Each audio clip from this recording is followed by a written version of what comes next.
Hey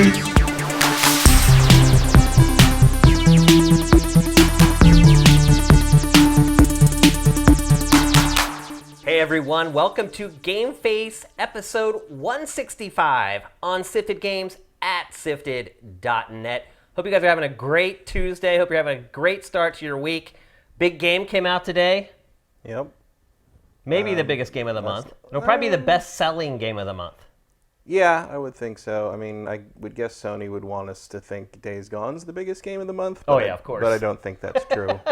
It's exclusive, so Yeah. I think Mortal Kombat will ultimately end up selling more. It should sell more. We're going to definitely talk about that on the show. Matt and I have both been playing it. I've actually finished it. Well, if you can ever finish a fighting game. So we'll talk about that towards the end of the show. We got a couple other games. I think what might be the first sleeper hit of 2019 to talk about today. And I'm pleasantly surprised that I'm even saying that about the game.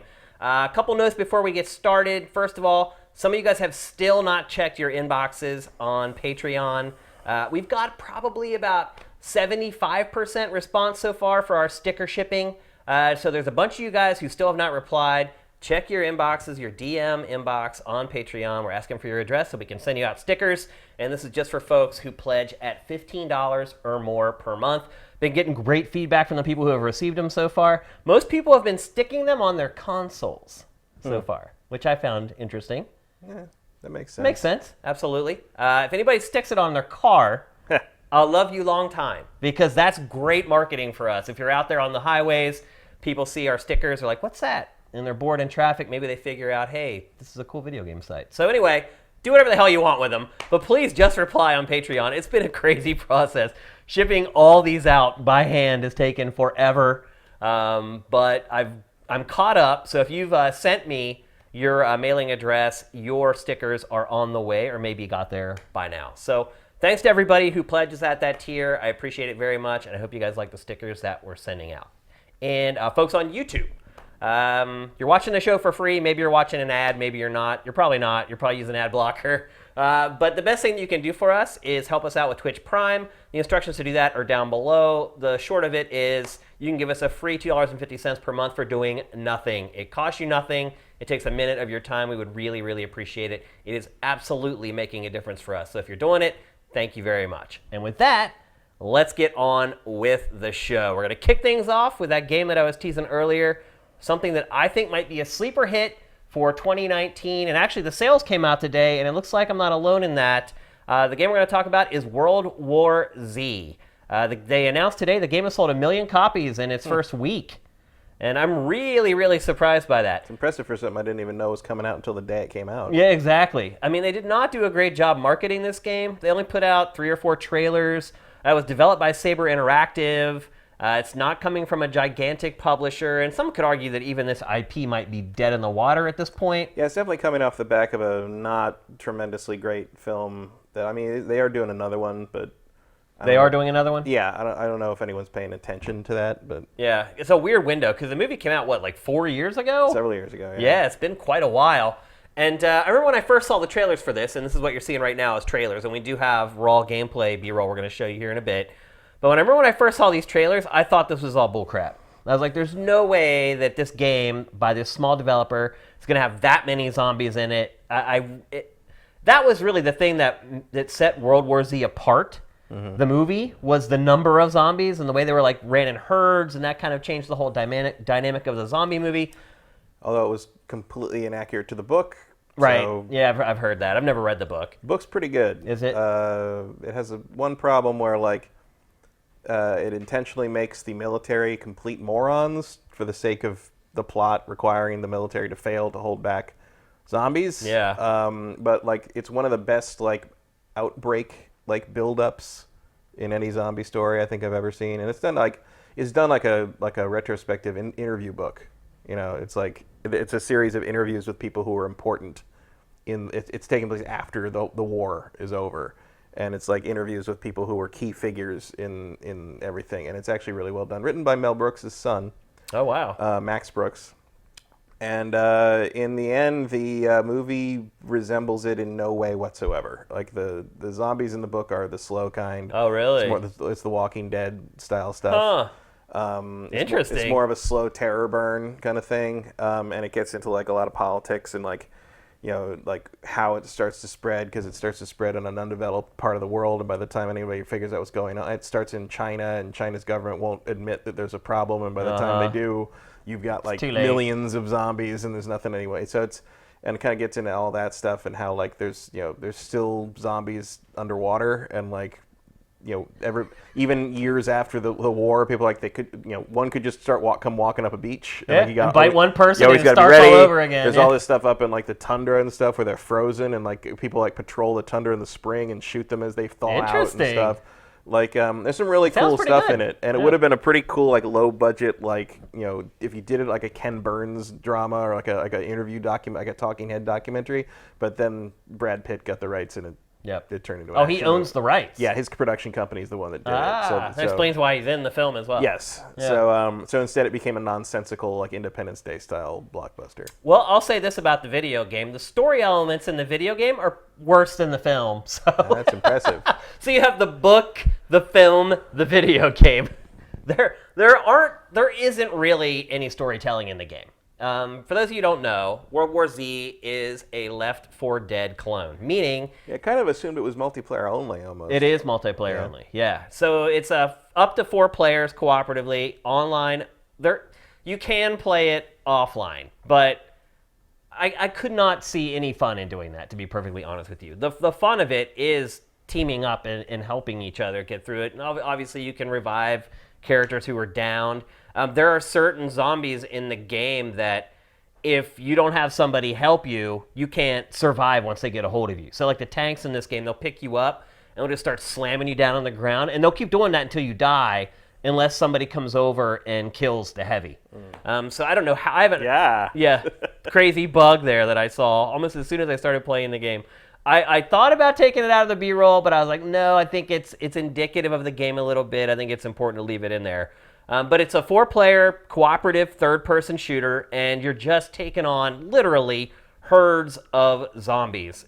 They're not the slow-moving kind. They run. Some of the herds that I've seen, I know the trailers say hundreds. I would not be surprised if a couple of the herds that I saw were over like 1,000 or 2 zombies. And the cool part about it is, and you'll see it in the B-roll here as it goes on, is you can spot the herds coming from like far away. Like you'll see them literally like a half mile away back in the geometry of the environments coming. And then you can kind of start planning. And a big part of the game is planning. So you'll get to sections of the game. A lot of it is just fighting corridor to corridor, and then big herds of zombies will blow in, and you guys all set up and try to take them down. But then there's other parts where it kind of stops. And a timer will say, okay, 1 minute until the herd comes. Prepare to defend yourself. And what you'll do is you'll search the environment, and you'll find defensive items located around the environment. So you can find turrets. You can find these things that you lay on the ground that electrifies the ground. And so there are certain segments in the game where you kind of set up camp, and you just defend that spot, kind of like a horde mode. But you have these armaments that you can use. You can strategically place them. You can't place them wherever you want, though. So that where you place the turrets is predetermined, where you place the electric floor is predetermined, but there's more slots than there are actual items. So you can be strategic in which positions you actually choose to put those objects in. So there's a little bit of strategy to it. But for the most part, it's really just posting up and just mowing down zombies. And the zombies are really fast, and it's scary. Like when you first see like 1,000 zombies running full bore at you, you're like, oh my gosh, how can we survive this? And like you can see right here, them just coming off over the bridge there. Like this happens over and over in this game, and it's a unique feeling that I honestly have not felt in a game before. And you see them coming, and you're like, there's no way we can wipe this out. But then you'll have somebody posted up on a turret, and you can literally just mow down hundreds of them like per second with a big turret. It feels so rewarding. And then a lot of times, like the zombies, they don't come after you. They go after objectives. So like here, they like kind of run past me because they're all going to a gate. You can see there's the gate there. So sometimes you're trying to defend objects instead of yourself, and you're like, wait a minute, why are these zombies running past me? It's because they're running to an objective to try to take an objective, and it's your job to take them out before the fence gets destroyed. There's another, in this mission we're about to watch here, you basically defend a bus as the bus travels through the city.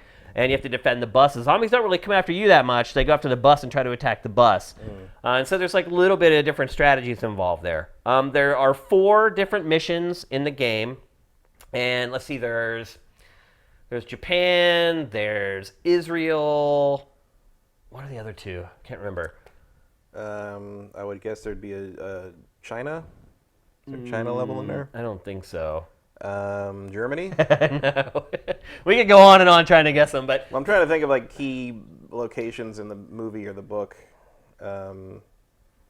Yonkers? no, Yonkers, No? New York. Battle of Yonkers is the big turning point in the book. Oh, it is. When the military does stupid stuff and gets overrun, and Yeah. that's when they lose the east side of the country. Yeah, Yonkers is For not in reasons here. that no military outfit would ever. I mean, it's ridiculous. Yeah. It's, So there's 4 missions in the game. Originally there was supposed to be 3, and then Japan was supposed to be its first DLC drop. But a couple months ago they changed their minds. Like, you know what? We're just going to put Japan in with the base game.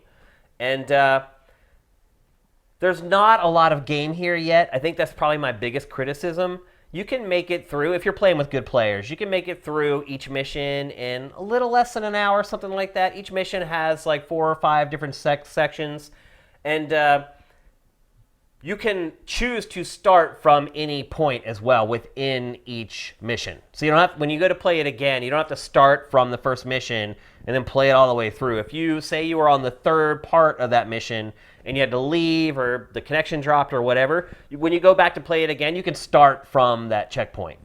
Alternatively, when you're matchmaking with people, you sometimes you'll get matchmaked and you'll just be right in the thick of it. Like you literally just spawn and there's like 500 enemies like running around. It's an intense game. It's an exciting game. It's not a great looking game, but I think when I've been playing this, one thing I've been doing is saying, okay, is this better or worse than Left 4 Dead in pretty much every way? And visually, it's a step way farther than what you got with for Left 4 Dead, obviously. It's definitely a step up from the 10-year-old game. Yeah, right. So Left 4 Dead is like 10 years old, so you would expect it to look better, and it does look a lot better. That said, it's not going to win any Best Graphics Awards at the end of the year. Now, when you have that many zombies, it makes sense that they would have to be pretty simply modeled, and they are. And the gore is... There's a lot of blood. There's not a lot of like dismemberment and things like that. So after a battle's over, you're not seeing like heads and arms and legs laying everywhere. Lots of dead zombies. But you're not seeing their body parts, and I think that's one way that they keep the poly count down to make sure that it runs. And I will say this, like, I did not notice any crazy frame rate dips. It's not running at 60, but it doesn't dip down. And you would think a game like this from a developer of that size, when you just throw like a couple thousand zombies on screen, you would think, I would expect there to be at least a little bit of a chug, but no. I mean, it pretty much stays locked at 30 the entire time. There's a comedic angle to this game, too, and it's not intentional. They don't try to be funny. The zombie physics in this game are really bizarre. So sometimes you shoot a guy in the leg, and he'll just fly like 10 feet up into the air, like spiraling. If they're running at you and you shoot them, it's pretty comical to watch how they collapse to the ground, and they'll fall on top of each other. And the physics are built in so that they actually play off of each other. The bodies play off of each other. But ultimately, I think, you know, what people have to decide if they want to buy this, and it's $40. It's not a full price game, so it is a budget game. And they have announced that there's going to be a ton of DLC coming. And they have to, because right now, I think you could literally finish the entire game in probably 2 or 3 hours if you just played it. Now, they want you to play this over and over again, because it's all about loot and guns. And it's not, when I say it's all about loot, it's not like you're constantly loot. You don't loot any enemies. And you're not finding it's not like the Division 2 where there's just stuff everywhere that you have to loot constantly to get stuff out of. There are things that you find, there are weapons that you find that you can add to your arsenal for that mission. But you can't start a mission with the weapons that you find. You have to unlock the weapons that you can use to start missions using the points that you earn when you complete missions. And they'll have like an SMG, and then they'll have like 4 or 5 different versions of that SMG, and each one adds like an extra attachment. So the second one has like a muzzle brake that helps with the stability. The next one has a clip that's bigger, so you can fire more shots before you have to reload, et cetera, et cetera. And then they do that for each class. And then there's also a skill tree. that you open up using those same points. You have to make a decision whether you use your points for improving your weapons or if you want to use it to basically add buffs to your character. And the skill tree is pretty big, and there's one for each class, and I think there's like 8 classes. There's a lot. And each class has its own tree of completely unique buffs that you can apply to your character. Character customization is minimal and kind of embarrassing. It's not it's not robust. It's kind of like a fighting game. All the characters are prefab. You can't really create your own. And not like the fighting game we're talking about today. Nope, definitely not. And it'll be interesting to see how they handle DLC for this because it is a budget game. So I would suspect that the DLC is not going to be free, particularly considering that they gave you what was supposed to be the first DLC episode for free in the base game. So I doubt that they're going to give any more away for free. And I could see people getting into this game and, begging for that new content because what they do is they encourage you to keep playing the same missions over and over, but there are literally like 10 difficulty settings. And I played it on the first difficulty setting, and I died a lot. I mean, when you have that many zombies around, you're going to die. Sometimes you just get piled on, and there's nothing you can do about it. So I think what they want people to do is just to keep playing it over and over again, the same missions, and then bumping up the difficulty settings so that when you get new weapons, they're not just completely wiping people out. And obviously you get more XP, and then the stuff gets more expensive. It all feeds into the same XP treadmill that we're used to with these games. The big differences between this and Left 4 Dead is there are no safe houses. So you remember in Left 4 Dead, there's these places where you go where you can take a breather and you kind of work on your loadout and things like that. In this game, there aren't separate safe houses, but the way it's designed, after you finish a skirmish, there's always a big pile of ammo and weapon crates sitting there, and you can take as long as you want. It's not like zombies just randomly run out. It's all kind of set up beforehand so that you know whenever the horde's going to get triggered and they're going to start coming at you. So that's the biggest change. There's no downtime in this game at all as far as okay, we finished that, now let's hang out in the safe house and work on our strategy or anything like that. It's just always on. You're always playing the game. The game is very generous with ammo. You never have to worry about running out of ammo. After every skirmish, like I said, there's plenty of crates to refill that stuff, or to refill your grenades. And I think probably the funnest part about this game is using your weapons on these hordes and seeing what they'll do. Like throwing a grenade in this game is one of the most satisfying things I've done in video games in a long time. Because you'll get to sections where there's literally 300 of them trying to climb up a wall. You just toss your grenade into that pile and you just watch the pile go boom. Again, it's not the most technologically advanced game, but it's just fun. And, there's certain games that kind of transcend a lot of the issues that we have with other games because there's something else about them that sets them apart. And I've had a blast playing this game. I had the lowest expectations for this game. There's the heavy I was telling you about. You cannot get out of that guy's grasp unless one of your partners helps you and takes that heavy out. Which they are not. They are not. Yeah, I think I actually die here. And like I said, you die in this game a good bit. So, but yeah, it's basically Left 4 Dead in 2019. Don't expect a lot of technical panache or garnish or flash. But it plays well, it runs well, all the tools are there that you need. The content, lacking a little bit, but I've had a blast with it. I really was, I almost didn't even play this, to be honest with you. They sent me the review code, and I was like, maybe I'll get around to it at some point. Then I looked at the next 3 or 4 weeks, and I was like, oh, I'm playing World War Z. I'm going to have to play World War Z. And it was a pleasant surprise. Again, $40, it's on every platform. Except for Switch. I'm not sure if it's on Switch, actually. I don't know. But it's a budget title. It's low risk. It's a lot of fun. Obviously, it's interesting that this came out now because in a week's time, we have Days Gone. Not even a week. I mean, it's It's 3 days. Is it? Oh, yeah. Friday. It's the 26th. You're right. So, we're going to have a zombie off here. I didn't even think of that Days Gone is competing for pop culture mindshare with Avengers Endgame and the big battle episode of Game of Thrones this weekend. Yep. Good luck, boys. And you have this budget title that's kind of doing the same thing, although it's not. No, I mean, Days Gone is more interesting to me, which is not a thing I think I've ever said before. You haven't. In the sense You've not been a fan of Days Gone. In the sense that it's a single player right. experience as opposed to a co-op thing. Like I might take a look at the World War Z game if time goes by and the DLC is robust and it gets cheap real quick or something like that. But I played Left 4 Dead and Left 4 Dead 2 a lot, and I did too. We used to play it at G4. Yeah, after work we'd all get together and play.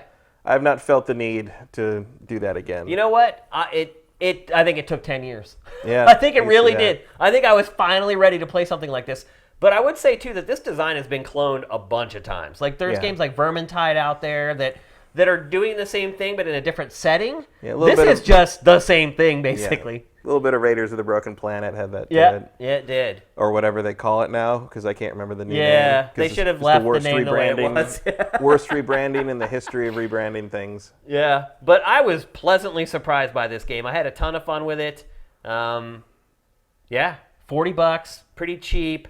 It'll be interesting to see how the zombies work in Days Gone now, because they've kind of gotten away from the whole, hey, look at how many zombies we have on screen thing, which is what they debuted the game with, really. But like all the stuff that they put out for the last couple months, they haven't really focused on that at all. So I don't know if they've dialed it back. I know there was lots of stories about the game not running well when they had all those zombies. There's apparently 40 zombie herds roaming the map. At all times? Yeah, I think if you eliminate one, they're gone. For good. For good. But what I read, and I think the Game Informer thing was there's like 40 of the herds wandering around, and you kind of got to work around them or deal with them. I think people are going to be shocked by Days Gone. Because... In a bad way? Or? I think in a good way. Yeah. I can't say anything. But... Yeah. I think it's got to sell first.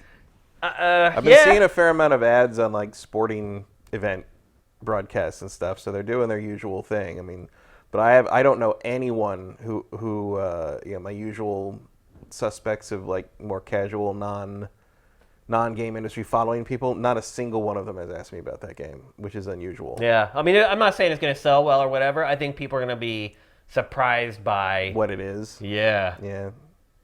Yeah. And I think for the good. For the good. I'm just going to say this. Clear your calendar. Clear your freaking calendar. You're talking about like Assassin's Creed Odyssey level stuff here? Wow. Yep. Big game. Yep. I don't think anybody expected this game to be what it is. I'll put it to you that way. After as long as it's taken. It should be. Kind of, yeah. It should be. But after all the problems they've had like along the way, I think a lot of people have just kind of written it off. And Friday, I think a lot of people are going to be surprised. So there you go. That's World War Z. I would absolutely recommend it at $40. Even though there's only 4 missions there now, I got $40 of fun out of that game already. Guaranteed. And I didn't really play anything. I played the Japan level twice. And then I went back and would play sections of the other ones, but I only played through everything like one time through. And I felt like I got my money's worth out of that. I had a lot of fun with it. Even playing with randoms, it was fun. People were great to each other and helping each other out and getting each other's backs. And yeah, I've had a really good time with it. So I give thumbs up for World War Z. Never thought I'd ever be saying that. That said, I would wait for next week's show if you're wondering, should I buy World War Z or Days Gone? Yeah. So if you're on the fence on those games, maybe wait another 7 days. I'll say that. All right, let's move on. We're going to talk next about a game that was leaked this week. We love leaks here on GameFace. A game that was leaked and a game I've been calling for like 2 years. You have. You absolutely have. It was leaked this week that Warner Brothers is working on a Suicide Squad game. And not only that, that's not the big surprise to me. The big surprise to me is that it's a game as a service. Not a surprise to me. I mean, I guess everything's going to be that now. I mean, I've been saying that's what they've been working on for like 2 years now. Yeah. I mean, like, Suicide Squad game as a service, you can sell all kinds of weird gear and modification things. You can add new characters however you want, because basically you can use either an endless supply of B and C list villains that could be part of the Suicide Squad. You could have people design their own villain, like you did in the Lego DC supervillains game.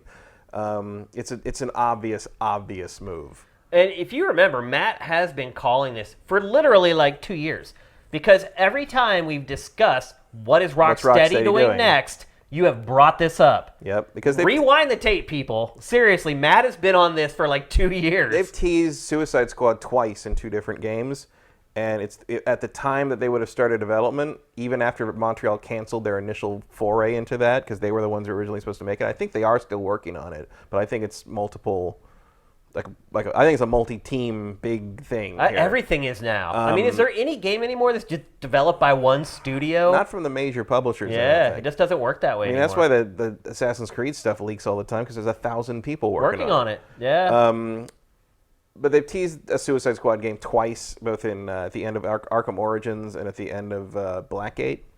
And the movie was the only successful DC movie at the time, even moderately successful at the time, in terms of penetrating into like pop culture and like mind share. Like that. You've seen Harley Quinns at Halloween every year since Suicide Squad came out. Suicide Squad was terrible and it didn't make tons of money, but it had an impact. People like the characters. Yeah, that's what matters. Yeah. And so doing that made a lot of sense, especially if they really didn't want to make another Batman game. And we knew they weren't making a Superman game, regardless of what people, had their fantasies about it, I guess. But like even Rocksteady's own people were like, yeah, we don't want to do a Superman game. Like no one wants to do a Superman game. It's too weird. It is weird. Yeah, when you have someone that can't be destroyed, how do you make it compelling? I mean, you can make it compelling. Like you basically make it's always the cheap fallback of kryptonite. It's a giant escort mission. Yeah. Basically, like your job is to make sure that other things don't get damaged so much. But no, that's not fun. It's not fun. They've tried, and I've never enjoyed a Superman game. I mean, they really set the precedent with Superman 64. So Superman Returns game was okay, but it was that same thing. The life bar was Metropolis. Yeah. Like if too much of Metropolis got damaged, that's how you lost. Right. And it was fine. It was it's enjoyable-ish, but like on the level of something like Arkham, where like like Arkham Asylum or Arkham City, where like you're like, wow, this is Batman. Like I'm playing a Batman game. This is great. Like Superman, that'd be a much harder thing. I mean, I think you could probably do it, but and Suicide Squad also made sense because the other rumor that kept flying around that people I think preferred was that it was going to be Justice League as a game as a service sort of thing. Yeah. But that doesn't make any sense because the Justice League's power sets are too varied, which means you have to figure out. Say you're making like a raid, because like one of the things that was leaked in this is there's a Ra's al Ghul raid, which is a ridiculous sentence, but but there's like.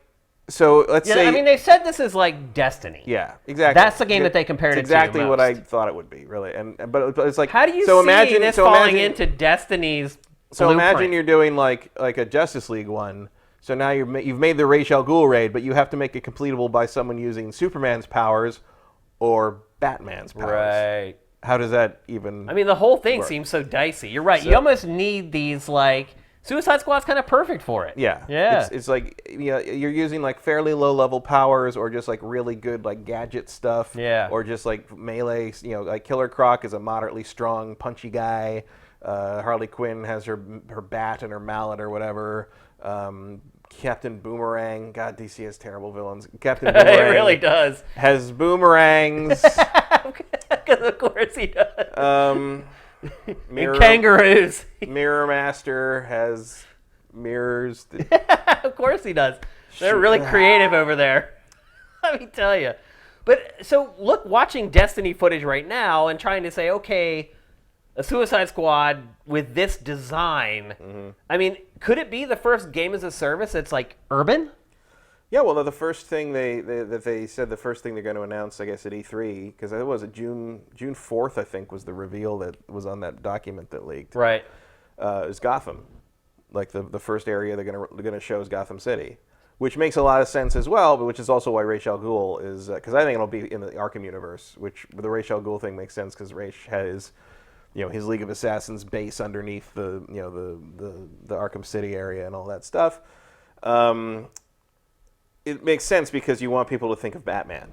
Yeah. Yeah. You want to offset the fact that you're making a Suicide frickin' Squad game by the fact that look, it's Gotham and it's Batman. It looks like Arkham City, and it's like look at the thing it's that thing you like. It's that thing you like. Is everyone going to have a gun though? Because that's not really their thing. No, I think they'll have an appropriate ability based on whatever they have, and like, you can come up with a projectile attack for just about any of those characters, probably, except maybe Killer Croc. I mean, I guess he could like pick things up and throw them. I mean, is he going to be like a melee character? Yeah, in theory. I mean, it doesn't have to be exactly He'll like be a heavy, obviously. I think they're talking, in terms of Destiny, I think they're just talking about structure. Oh, okay. as far as like how it's going to Not roll that out. not that it's a first-person shooter, but that like, you're going to have like an open world with mingle player stuff. You're going to be able to go into like specific sort of quote unquote dungeons where you play with your specific group or solo, and there'll be a story that you can follow through it, but you kind of weaves you in and out of the mingle player section, and there'll be raids. Obviously, there's a Ra's al Ghul raid. They're just structurally, it'll be like a Destiny game. The weird part about it, though, is that in most games as a service, you create your own character. Well, I'm curious, because one of the things I think you've seen Warner Brothers really delve into, both in Injustice and now with Mortal Kombat, is taking these established characters but letting you modify their appearance to a tremendous degree. And even in Injustice 2, you saw that when you're just fighting, because when you're fighting like in the AI stuff or the multiverse section or whatever, they'd randomize the outfits and trinkets and stuff on the enemies you're fighting, and two Harley Quinns or two Batmen would look completely different. They did a pretty good job of that. So I think if they're doing that, if like the kind of the visual aesthetics are sort of the thing that if you're picking specific established DC characters, but you can modify their appearance like to that degree, that will be kind of enough for that. The other thing they could do, and this is how they did it in DC Universe Online and how they did it in DC Supervillains the Lego game, is you just make your own character and pick from archetypes. And so if you want to basically design your own sort of permutation of Harley Quinn or whatever, you can, but you can also design something completely different. So they might go that route. I don't know. See, I wouldn't say it's completely a square peg in a round hole, but it's interesting to think about how they're going to squeeze that IP into something like this and still make it feel like it is that IP. Well, the thing about Suicide Squad is it can be anyone. It can be it's not like a hard line. No, Suicide as far as Squad over the years has been it's like Guardians of the Galaxy. It's been a whole bunch of different rosters. It can be anyone who's a villain, basically, who you can just say they got caught or they got their collar stuck on or whatever. You can fudge it real easy. How do you feel about playing as the bad guy? I don't care. You don't care? It doesn't happen very often in games. No, I mean I don't. Here's the thing: I don't care in the sense that I don't care about DC supervillains. So I don't.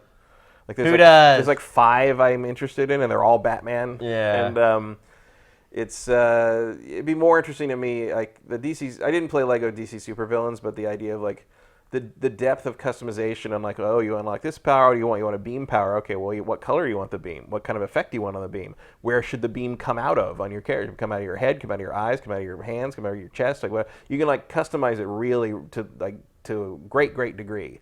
And I didn't play it, and I don't really care about that game, but I do appreciate that they did that. If they do something similar on this kind of game, that's an interesting way to go about it. I honestly don't know if they'll let you play as the characters. I think that the characters might just be the NPCs that you have to interact with and get missions from. That's entirely possible. And you're like the new young recruit to Suicide Squad. That is how they've done it for DC with the MMO. Mm-hmm. It's exactly how they did it. You picked an archetype of a particular superhero or supervillain, but you were not that villain. You were working under them as a protege. Yeah. And it's basically how they did it for DC supervillains for the Lego game was, you're a new supervillain and kind of working with these characters. That seems, for whatever reason, that seems to be DC's preferred motive. Honestly, especially when you get into more sense. Especially when you get into multiplayer. Yeah. Where even in that what was that terrible multiplayer Batman Gotham City Rejects or Gotham City. Oh, I forgot about that game. I completely forgot about it. Remember that? Was that the name of it? Rejects or something like that? Gotham City. Oh, it's right on the tip of my tongue. Someone in chat. Someone in chat. I think Justin Horman says Imposters. Gotham City Imposters. Yeah, that's it. That's right. So yeah, I think that's it's certainly possible, or it could be. I think they've got DC seems to be now comfortable enough with NetherRealm modifying their characters tremendously visually that they could possibly just let you do that too. So we'll see. Do I think it really matters? Not really. I don't know if Suicide Squad has that kind of cachet. But we'll see how it goes. Do you think, though, because it is based on an IP that people recognize, that it may have a chance to become really successful? Because all these games as a service are these worlds that the developers create. It's if you can provide a little bit of familiarity, maybe it can snare in some of the more casual folks. Maybe, but I just don't think Suicide Squad has that appeal. Harley Quinn does, but nothing else does in that property, really. I guess they better just hope that James Gunn's semi reboot is / sequel turns out real well. The Suicide Squad. Yeah. Which is the dumbest title for a sequel I've ever. At least they came to their senses and he's working on that stuff again. Yeah, well, no, that wasn't them. Well, I know. Obviously, Guardians of the Galaxy, but I'm saying he's Yeah. working. Like, he could have been blackballed from the industry. No, he couldn't. Nobody cared. Like that. I mean, we didn't care. It seemed like some people did. No, Disney's executive wing just freaked out and acted too soon and got duped by a bunch of Nazi dumb fucks, and that was the end of it. Yeah. Like, that was it. I mean, that was it. They were duped. They were duped by like a bunch of right wingers who were upset that James Gunn has political opinions on Twitter. Right. And that's why later And on they they're dug like, up oh, those yeah. old tweets that he already apologized for. Oh yeah. But also like. So the end, and then he went and got this job for DC, and then they brought him back for like Guardians. the next day, right? Yeah. So like the end result was now he's got 2 movies. Now his career just like leveled up. Yeah, he's Thanks, gonna Disney. be the first director to do both, play right? both sides basically. Yeah. So it's going to be interesting, and I'm sure he has ideas on what to do with Suicide Squad that are going to be better than David Ayers, because David Ayers is not good at things, especially when you let him rewrite the last draft of the script, which they did for Suicide Squad and Bright, if you remember Bright. Yeah. If they're debuting this at E3, though, I doubt anything that James Gunn is doing on that film is going to make it into the game. Maybe his DLC stuff. Well, I mean, James Gunn's they're going to start shooting it this fall, so it's certainly Script's already done. Certainly possible as like a first DLC round sort of thing. Yeah. I would guess the first launch, whatever, assuming it launches this year, the launch I would guess would be sort of a mix of the movie and sort of classic comic Suicide Squad stuff. Yeah. And then you'd sort of like add in the James Gunn version as you move forward, which does have some continuity to it. I mean, that's what's kind of I mean, great Harley about Quinn's games as a still, service. Harley honestly. Quinn's still Margot Robbie, and Jai Courtney I think is coming back, or however you pronounce his name. Although they are recasting Will Smith because Will Smith doesn't want to do it anymore. Boo-hoo. No great loss. Big loss there. I think they got Idris Elba. Oh, really? I think he's taking over as Deadshot, if I'm not mistaken. That is one cool thing about games as a service, though, and again, this is a specific case because it's based on an existing IP, is that conceivably it can live on long enough that it can incorporate all the stuff that DC is doing into the game in some way, shape, or form. Yeah, I'm curious what it'll look like aesthetically, because like if they're going full for that crazy neon sort of like street art like style the first movie had, or if they're going to kind of make it more Arkham-y, if it's going to be like an Arkham universe version of Suicide Squad, because that is but what they've teased. That makes more sense, I think. So we'll see. I mean, I admit I'm not actually that interested in playing it, but I am interested in seeing what it exactly is, and also too. How are they gonna do it? people are going to react to it, because I think people who've been waiting for Rocksteady or the new Arkham game have been waiting for almost anything except this. Yeah. And like every time I bring it up, people have said like, "You're just being pessimistic. You're just trying to be like doom and gloom about." I'm like, no, I'm pretty sure this is right. exactly what they're doing. It could set a precedent too, because look, this may be the first game as a service based on an existing IP. It's definitely not going to be the last. This is going to be the guinea pig that people are going to look at and be like, okay, how do you handle something like this when you have this sort of Bible that exists of canon? How do you dance around that to make a game that's still compelling that people want to play? Yeah, I don't know. I mean, it could take place, I guess, in the aftermath of Arkham Knight, where like it seemed to kind of change up the status quo a fair amount. I mean, even though Arkham Knight's probably my pick for the most disappointing thing of this entire generation. Really? Like, I really didn't like that game. And I actually replayed it recently, like last month or so, because there was nothing else to do. And I'm like, I've got this on the Xbox One X. It looks decent now. I'll play it. And like, it's still dumb. It's still terrible. Like it's just like, I can't believe they spent that much time putting me in that stupid tank. And then like the big showdown with Deathstroke is in another tank. Like, oh my God, what are you doing? All you had to do was make Arkham City, but with a car. And ugh. I agree that that's the worst part of the game, but I didn't hate it like you did. I thought it was better. Playing it this time, it was a little better with the Seasons of Infamy DLC added, where like you had the various other, because like 80% of it was just like stupid malicious stuff at launch, and adding in like the Mr. Freeze and the Ra's al Ghul follow-up stuff, like that makes it feel a little more Batman-ish. Yeah. But like it's still terrible. It's still just not at all what I want. I just wanted more Batman stuff, and they gave me this ridiculous like tank sim with like. Still, most of it was that though. It wasn't though. It was clearing out stupid soldiers, and it wasn't like and like the it was and like they had Mark Hamill's Joker sitting like haunting you in your head to like almost to like taunt you for like how interesting it could have been if they just used actual Batman characters, and the whole the Jason Todd Arkham Knight thing is one of the dumbest incorporations of anything that isn't a Zack Snyder movie, because like, look, as a comic book fan, I knew who that was from frame one, right? And it was weird because at no point had they set Jason Todd or his other sidekicks up in the Arkham game, so they had to do all that footwork in Arkham Knight, which was rushed and strange.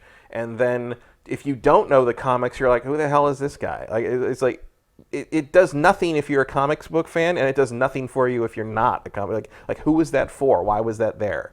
I did not. Rocksteady dropped the ball so hard that it fell through the floor and into the basement on that for me.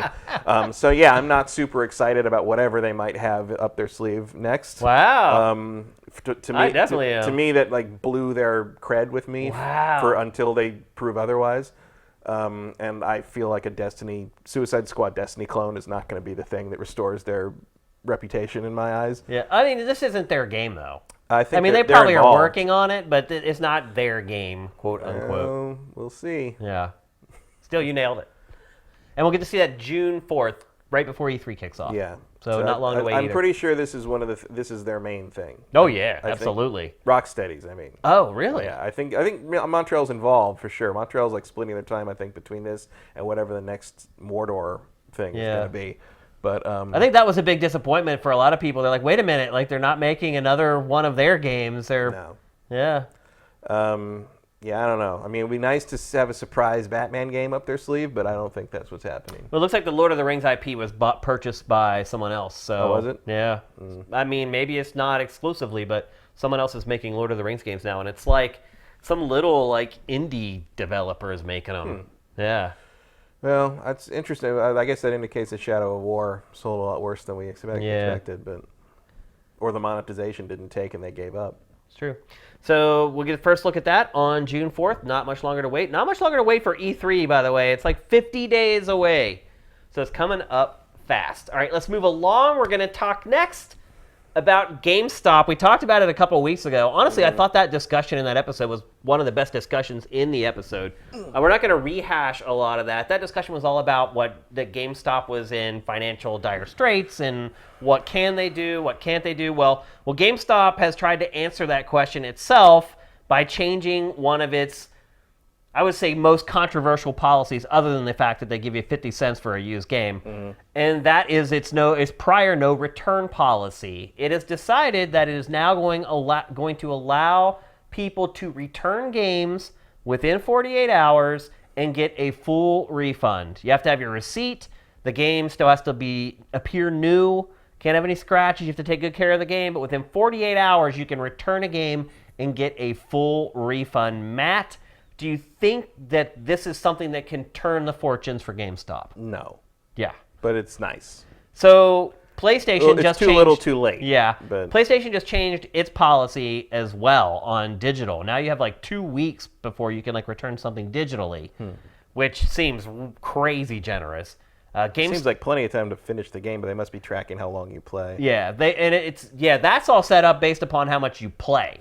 They can see how much you've played the game, and here this is just 48 hours. But to your point, it's the same thing. Like we're going to talk about a game here in a minute that is not especially long, and you could have very easily went and bought it at GameStop and played through it like 3 or 4 times in 48 hours and brought it back and got all your money back. Doesn't it just sound like it's just a free rental policy? A little bit. I mean, I don't see what else. I mean, it's interesting in the sense that it's like a massive reversal of their policy standards for which was no returns the entire time under any circumstances. Like, you assume, and even if it was like an open game that they a gutted copy, like they say, and like, oh, I'm like, but like you're selling that to me for full price new, but if I brought that to you, it would be used. Yeah. Which is I mean, why- they've been caught re-shrink wrapping games Oh, and sure. selling them as new, and Well, they do that anyway. There's like the last copies like had the disc pulled out of it, and so they just stick it in the thing and they put a sticker over it. And they're like, there, it's a new copy. No, it isn't. no, it's Like, not.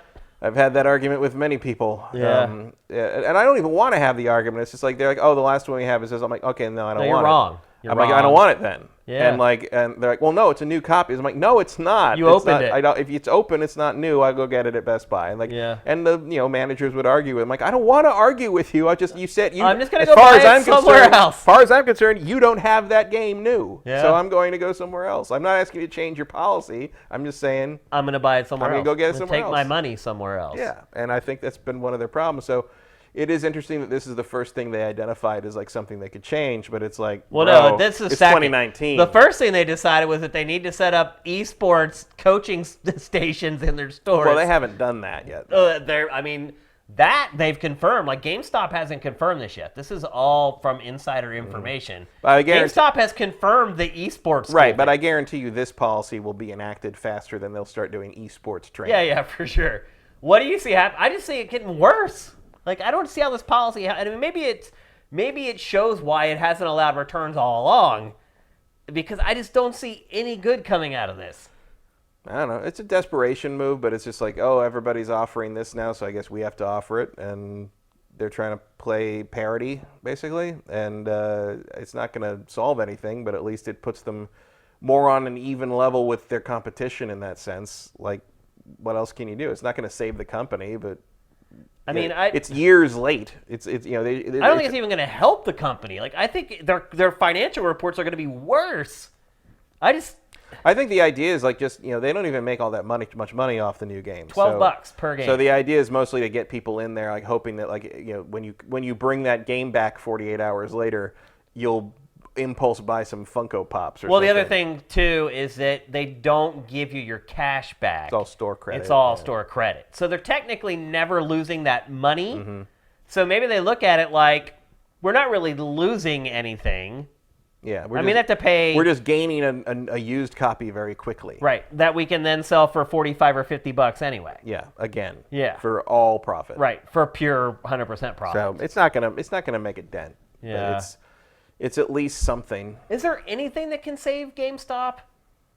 I don't see what. I don't either. Like it's the model is old and we've known it's coming for like a generation and a half pretty much. Yeah. The discounts aren't there, the deals aren't there. They have a horrible reputation. Yeah, it's just not much you can do about it. I mean, they still harass you like crazy when you go to buy something there. It's like, I just want to buy this. Please just take my credit card and run it and give me my freaking game. I don't want to sit here and argue with you about magazine subscriptions or some stupid Power Player plan you have. I don't care. I want to buy the game and I want to get out of here. Like, and they can't. They won't. Like, and I feel bad because the clerks, they're just brainwashed into just, they've got this rigmarole, this spiel that they give every time someone comes to the counter. And I just try to, basically when I get to the counter, I just try to give them the look like, bro, don't do it. Like, Well, they have to do it. I or know they get do. They'll fired. be fired. It's corporate down, and it's just a bad company. Yeah. I mean, really, isn't that what it comes down to? I haven't bought anything there in years. I haven't either. PlayStation VR was the last thing I bought there. I bought the GameStop exclusive Starlink ship. That was probably the only thing I bought at a GameStop in like Probably 3 because they were the only years. ones that had it. Yeah, well, And you wanted it. Yeah, because it was exclusive. Yep. So I just walked in and got it, and the guy was like, "Have you? Oh, this game is weird. I don't even know what it is." I'm like, "That's not a good thing for a guy selling For the video games to clerk. Yeah. This is a desperation move of the highest order, and one that I think will probably just backfire, because try to take yourself back to when we were 13, 12 years old. If I had known I could go to a store and buy a game, and you could basically just rent for free for the rest of your life for $60. You buy the first game, and you just can keep going and getting them and then just returning them in 2 days. It's like you can just go on forever doing this. And we wouldn't do it because we're always going to move on and play something new or whatever. But kids, it's like they find a way that they can get free video games for perpetuity. Oh, they're going to work it, man. And those kids have nothing to do. Think about how bad it's going to be in the summertime when the kids aren't in school and they have all day to play games. I mean, even big games, like you could conceivably finish like a 30 or 40-hour game in that 2 days if you don't sleep, and they will not sleep. They will absolutely do that. So I just don't see any scenario where this works out to the good for GameStop. And I feel kind of bad saying that, because it kind of proves GameStop's old policies right in some weird way. Yeah, I mean, I don't know. Like it was a money-making policy, but it wasn't a consumer-friendly policy. Right. And this is, but it's too little too late, so that's the end of it. Yep. Like, yeah, we're just going to slowly watch GameStop slide down the hill at this point. I mean, I feel like we've already been doing that for yeah, a couple years but now. They're finally getting close to the incinerator. So. Yeah. The trash compactor. I'm thinking more the end of Toy Story. Oh, okay. 3. I was thinking Star Wars. I just saw Mark Hamill on some talk show, late night talk show, and he was telling some crazy story about the compactor scene. It was something that Harrison Ford said to him. He said they were shooting the scene, and they were in between takes, and he said to Harrison Ford, he's like, if I'm in a trash compactor, shouldn't my hair be like all wet and matted down? And Harrison Ford said, if people watching this movie are worried about your hair being wet, we're all effed. Yeah, he said, like, kid, it ain't that kind of movie. Right, that's what he said. It ain't that kind of movie. People are watching your hair, and we're in trouble. Yeah. And then he said, next time I saw Harrison was like, I don't sound like that. It's a great story. But anyway, that's what had me thinking about. But I'm always thinking about GameStop. I feel has been sliding down the junk pile into the burning, and I don't think the claw aliens are going to come save them. Nope. On this one. Definitely not. Although it is funny that their delaying tactic, their most effective delaying tactic, has been selling useless like tchotchke things like those aliens. Yeah. No, you're right. Funny. That is funny. All right, we're going to talk next about another rumor. Actually, this is just a straight up rumor that's floating around right now. And that is that Disney is in discussions with Nexon to buy Nexon. For something like $13.7 billion. I'm sure people read that story and were like, how is Nexon worth $13 billion? And if you live in America, I could completely understand why you would say that. But if you lived in Korea, you would know exactly why Nexon is worth that much money. There's a reason Cliff was excited to get Nexon for Lawbreakers. Yeah. So didn't work out, but yeah, it definitely didn't work out. And I would argue that part of the reason it didn't work out was Nexon's fault, because it didn't market the game. Mm-hmm. I felt like they gave up on it before it was even released. I felt like Nexon didn't understand how to handle a real video game. A real video game. That's a good way to put it. So you'll see in the B-roll that we have for this, Nexon typically does not make big budget AAA. He went back to that, by the way, in his last episode. They don't make AAA games, big budget games. They typically work on mobile. They make MMOs for mobile. Mm-hmm. A lot of free-to-play stuff. They also, for whatever reason, they handle a lot of the networking overseas for things like Counter-Strike and stuff like that. So say you're Epic and you're like, man, we want to get Fortnite set up in Korea. You go to Nexon, and Nexon's like, oh, we got it. Like, yeah, they function almost like an agency. Yeah, it's a little strange how it works. But they've never really made a hit in America. Korea, sure, but they've never really had a hit game in the West. So where do you think what is Disney thinking? I think Disney wants that lucrative mobile pie. But one thing EA is good at, and it has done a pretty good job with Star Wars as well, is mobile stuff. Yeah, but I think we are seeing, first off, they want to do more. Yeah. And, the fact that they're re-establishing Lucasfilm Games says to me that the EA experiment has not been really up to their standards, and they want to.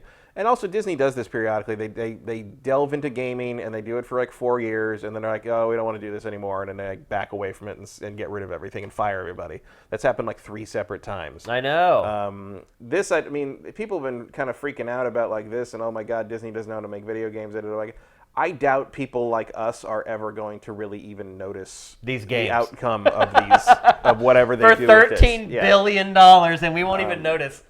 Because we're not the ones they're trying to sell it to. Yeah, it's a different market, It's the super casual free to play like market with like like that all like Maple Story and stuff like that. Yeah, that's their biggest game is Maple Story. Yeah, like Maple's. I mean, when was the last time I played Maple Story? Never. Never. I've never played it. But I know 2 people who work on that game, and they're always busy. Like they don't even really have a day off. Like it just goes on and on and on and on because there's constant stuff happening and people are always on. There's millions and millions of people playing. It's huge. But if you talk to like me or you or people we know or play with regularly, we wouldn't necessarily even know what Maple Story is. Yeah, it's a very different world. Now look, a lot of like I don't think buying Nexon replaces their EA deal at all in that regard, or the Square Enix deal for Avengers or anything like that. Interesting. I think this is a completely separate venture, and they see a lot of money in kind of cornering this aspect of the Asian game market. I mean, that is a market that Disney is not playing in as well. I mean, they're going from 0 to 100 real quick. And they're starting to see like, it's also kind of a thing where it's like we're making tons of money overseas, especially in China with the movies. If we can synergize that with like these free to play games, if we can put out some decent, Avengers game or something, that could be huge in that territory. I mean, one thing I will say is a lot of publishers trust Nexon with their biggest IP. Like Nexon built the Dynasty Warriors game for mobile. That's what we're seeing right now. Like Koei Tecmo trusted them to take that IP and make a mobile game out of it. And so obviously, if these publishers are willing to trust Nexon like that, it has some cachet. There's a reason why Disney wants them. The other thing I would say is something that I've noticed more as an adult than I did as a young adult is that a lot of times when you see how much something costs, it seems outrageous at first, and then you realize 3 or 4 years later that it was like a steal. So paying like what Microsoft paid for Minecraft, that seemed completely outrageous when we found out about it. Now, they've already made that money back. Now it's just gravy from here on out. It's just a license to print money. And it's a 25-year investment. Right. Because you're going to have waves of that where like people who were 10 when they played Minecraft, now they're 30 and they're going to give it to their kids. They're going to give it to their kids. They want to play it again. It's going to continue that way. Everybody freaked out about $4 billion for Lucasfilm, but that they made that money back in one movie. Everybody freaked out when King was purchased by Activision. Everyone's like, why would you pay that much money for Candy Crush? Well, they made that money back in a year and a half that they spent on King. Like, a lot of these deals that seem insane. The same thing happens in professional sports, too. People like Russell Wilson just signed this gigantic contract. He's a quarterback for the Seahawks. He's good. He's not like top 5 quarterback. He's the highest paid quarterback. But in 4 years, as the salary cap goes up, there's going to be the whole league's going to be getting paid more than him. So it's very easy to look at deals like this and say, and be short-sighted about it and say, that's a terrible deal. That's so stupid. You really have to look on down. And the smart businesses, that's exactly what they're doing. Well, it's also you see like armchair business analysts sort of fall into that trap of like us. I'm not interested. I'm not interested in it, so it's a bad purchase. Right. Which is just not. That's the dumbest. Yeah, this is not how it goes. And Disney would not be forking over $13 billion for something if they hadn't done the homework. I would argue as well that Disney is not going to fork over $13 billion if they're going to do what you mentioned earlier. Get into it, and then 3 years later, bail again. You would hope. Yeah. I think this shows a commitment to gaming from Disney. But it's also like not the gaming we would hope for, care about. Right. It's not like commitment to making more Jedi Fallen Orders or whatever Crystal Dynamics is making for the Marvel license. Yeah. It's a commitment to kind of these disposable treadmill mobile things. It is. Which are big money makers, so it makes sense that you would be interested in that as Disney. But like I don't think it's going to do any good for us in the end. No. We won't play any of these games. Probably not. No. I haven't played any of Nexon's games ever. I can't remember anything. I thought Nexon, didn't they have I played Lawbreakers. I didn't play that. Didn't they have like a big MMO? Lineage. Isn't Lineage Nexon? Was that Nexon or was that NCSoft? You're right. It's NCSoft. I always get those two companies confused because they're the same. They're these companies that kind of have tentacles in the West, but for the most part, they make all their money in Korea. But yeah, obviously, no matter what, a $13 billion deal would be a gigantic deal. And And I think with this deal in particular, it probably will take them 5 to 10 years to recoup all that cash. I don't care how big your mobile game is. Making $13 billion, that takes a long time, even if you're Candy Crush. So, again, I think that would indicate that Disney is at least serious at being in a part of gaming long term. Hopefully, the experience that it's had with EA doesn't tarnish it to a point where it doesn't want to work in the console space anymore. But I think the sales of Fallen Order will prove to them that there's something there. Yeah. And we'll see how the Square Enix Marvel stuff does. I mean, that battle's not lost yet. Especially since they, if Square's stuff does extraordinarily well, you've got proof that like you don't need EA to have that kind of like level of, prominence. Yeah. Which can only be good for the Star Wars license moving forward. But I think what Lucasfilm Games is going to exist to do is to farm out the Star Wars license per developer, per publisher. And be kind of the gatekeeper and quality control. Do what they used to do when we were LucasArts. It's like, we want to make a game like this with Star Wars. We're going to go find the proper We're going to work developer. with Factor 5 or whatever. We're going to go talk to whoever we think will make this game the best. We want to make Dark Forces. We want to redo Dark Forces. We want to make Dark Forces all over again, from scratch. So we're going to go talk to Bethesda and see if id wants to do that like they did with Doom. Right. Because it was a Doom engine game before. So like, how fucking great would that be? Yeah. So I'm hoping that's kind of where they're going to go with that, and that will be kind of a good model for that. Whereas if you want to kind of do this mass market, in-house like Asian market, like MMO, free-to-play like mobile stuff, you could do worse to jumpstart your business than to just pay a ridiculous sum of money for Nexon. Yep. So I think that's what their plan is. I don't think it's going to particularly affect us. Yep. Unless you're a Disney shareholder and you're worried about where that $13 billion is coming from, but they got a war chest and a half, so I'm not worried about it. This is a long-term play, so it could affect us. Because my guess is when we're in our like 60s and 70s, we're probably going to be playing mobile games. No, I don't think I'll ever. It'll be interesting to see how we evolve over time. Everyone I know that's old, they all play mobile games. They're going to have to be good games first, and that hasn't happened. Maybe really. by then, maybe in 20 years, they'll make a good mobile game. It's possible. Maybe. They haven't done it in the first 20. There's been a couple good ones, but they're rarities. Very rare. You think about the Monolith Valleys and Infinity Blades are few and far between, especially these days. Absolutely. All right, let's move along. We're going to talk next about Sony.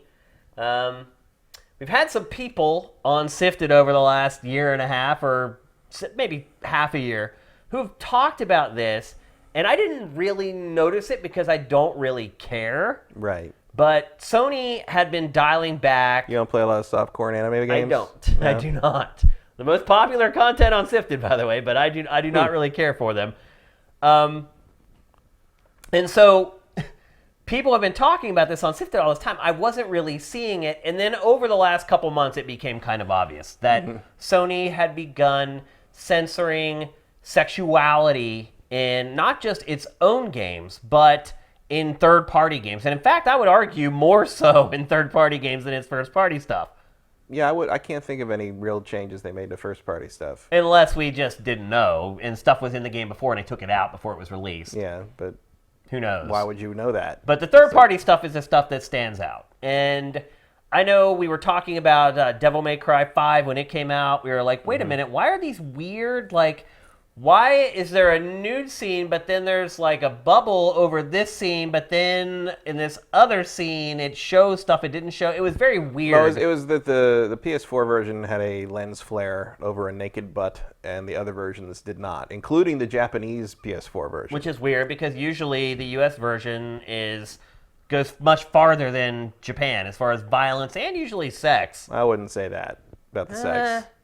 Violence, yes. Sex, no. Or at least not in terms of nudity. Japan doesn't have a lot of taboos about that. Well, it does, though. I mean, Japan is weird about nudity. There's certain things that always have to be blurred out. Well, you have to blur pubic hair. Right. But like that comes from a very old, weird law. Yeah, it's very weird. But in terms of just sort of like showing random nudity, especially in cartoon form, boobies, not a big deal. Yeah. A much bigger deal here, in part because games are still perceived as for kids, right, in America, and I think they still are in Japan as well. Maybe more so now. I mean, also like they just don't care if their kids are seeing boobs. Yeah, and we shouldn't either, honestly. But anyway, that's not what we're going to talk. We're not talking about the cultural differences. Well, maybe we will actually get to there. But now it's basically become blatantly obvious. So obvious that the guy who is behind the Senran Kagura franchise quit. He quit. He's like, I feel like I cannot make the games that I want to make anymore, and therefore I'm leaving. The artistic integrity of my anime boob game has been compromised. It has been compromised, and this is where I draw a line in the sand. So that was like the news like 2 weeks ago, and so everybody was like, what is going on? Why are games on PlayStation getting censored when the same games are releasing on Switch uncensored? I hate using the word censored for that. I know. Because it's not what that is. It isn't, but that's what people associate with that word. What word should we use? I would say it's edited. Edited, okay. So games are being released unedited on Switch and edited on PlayStation, which that has never happened in the history of video games. As someone who lived through the period of time when Nintendo games were not allowed to have religious symbols in them, it's a very weird time to be here where like, oh yeah, like Nintendo's the one that like lets the nudity happen. Yeah, they've completely swapped roles, the two companies. Even moving like with like I can't remember what it was, but there was some game where like the US version of the Vita, it was like one of those like touch the girls games on the Vita, and it was toned down for the US release, and then there's a Switch port that wasn't changed. Like it was not changed at all. It was like the original Japanese, like, you know, with all the excess touching or whatever. Nintendo doesn't care anymore. It's very odd. I'm very surprised. I mean, it's not that it's necessarily a bad thing that Nintendo's loosening up, but it's just like, wow, what prompted that? Like, what prompted? Well, it's kind of been a conspiracy for like 6 months, and I just thought, oh, these people are just being crazy. They're just pissed off that the game was edited or whatever. Well, I figure there had to be something, because like otherwise, why are you taking the time to change things or add lens flare to that one cutscene, or like something's happening? And as it turns out, something was happening. Something vague and weird is happening. Yeah, Sony finally put out a statement about it. I believe it was last Friday, where it basically said that the Me Too movement has been a big part of it. And the other reason why they've decided to tone down the sex in their games is because of streaming on YouTube and Twitch. And where in the past they could release a Japanese version for Japan that most Americans would never see, now, also if you think about it, streamers are going to go after the uncensored version instead of the censored version. So now that with streaming and things like that, these regional versions of games are basically worldwide now. And Sony was afraid that it was going to get caught up in a lawsuit, or it was just going to be caught up in some angry social media campaign. Well, then like the thing I saw that was changed, the recent one, was they were adding Steam to like a hot springs scene or something, and mostly the Steam was covering like this girl who looked like she was like 12. Yeah. Which, like, I don't have a problem with covering that up. Thank you. Not at all. Like, and if Sony doesn't want that on their platform, like, I have no real questions about that. Like, so is this an example of something that's not so on? Ridiculous. Is that not on Sony now, or is this? I would guess it probably would not be. Is this? It was basically a girl with a dildo between her boobs. So yeah, but what is this? Like, what is this from? Like, I don't know what game this is from. I think it's from a Senran Kagura game. I'm not 100% sure. Are those PlayStation? Oh, this is on Mega Labyrinth. I don't even know what that is. Yeah, they're all the same, dude. It doesn't matter. I mean, aren't these all on PC? For the most part, is Senran Kagura only Sony? Well, you kind of need a touchscreen for these games, Matt. I guess. that's just a mouse. He's a mouse. These games are so ridiculous. I mean, that's a big thing on Steam now too. There's like they've got the full porn games on Steam. Yeah, now. they do. Yeah, they cracked it open. It's funny. Everybody's going the other direction, but Sony. Why do you think Sony is so concerned about this if other publishers aren't? I don't know. Like, I don't really have a theory on that. Like, I don't have a theory on that. Doubly so in the sense that Nintendo doesn't seem to care. Like, if Nintendo was also doing it, I'd be like, it's just a sort of like, consoles. There's more of a standard. You can buy some of these things in regular retail stores. Like, I can understand why there's parental controls, et cetera, et cetera. But the fact that it's only Sony, like, I don't even have an idea on that. Like, I mean, when was the last time you can remember Sony taking the moral high ground? Not Ever. really. I mean, Never. Ever. Never. Unless you think there's a morality clause to crossplay. Yeah. I don't think that's the thing. That's a good point. The other part of it too is that the developers and publishers are kind of left in a lurch because Sony has, and Sony said this, has not released any documentation whatsoever telling developers and publishers what is permissible and what is not permissible. Mm-hmm. So what the developers are doing is they're building their games, they're sending them to Sony, and then Sony's like, oh, wait a minute, you need to take this out. And they're like, oh, wait a minute, the game comes out and that is ridiculous. It is ridiculous. The game comes out in 2 weeks. So these developers are put in this position where they're like, okay, well, it's not just, most cases it's not as easy as just putting fog over something, unfortunately.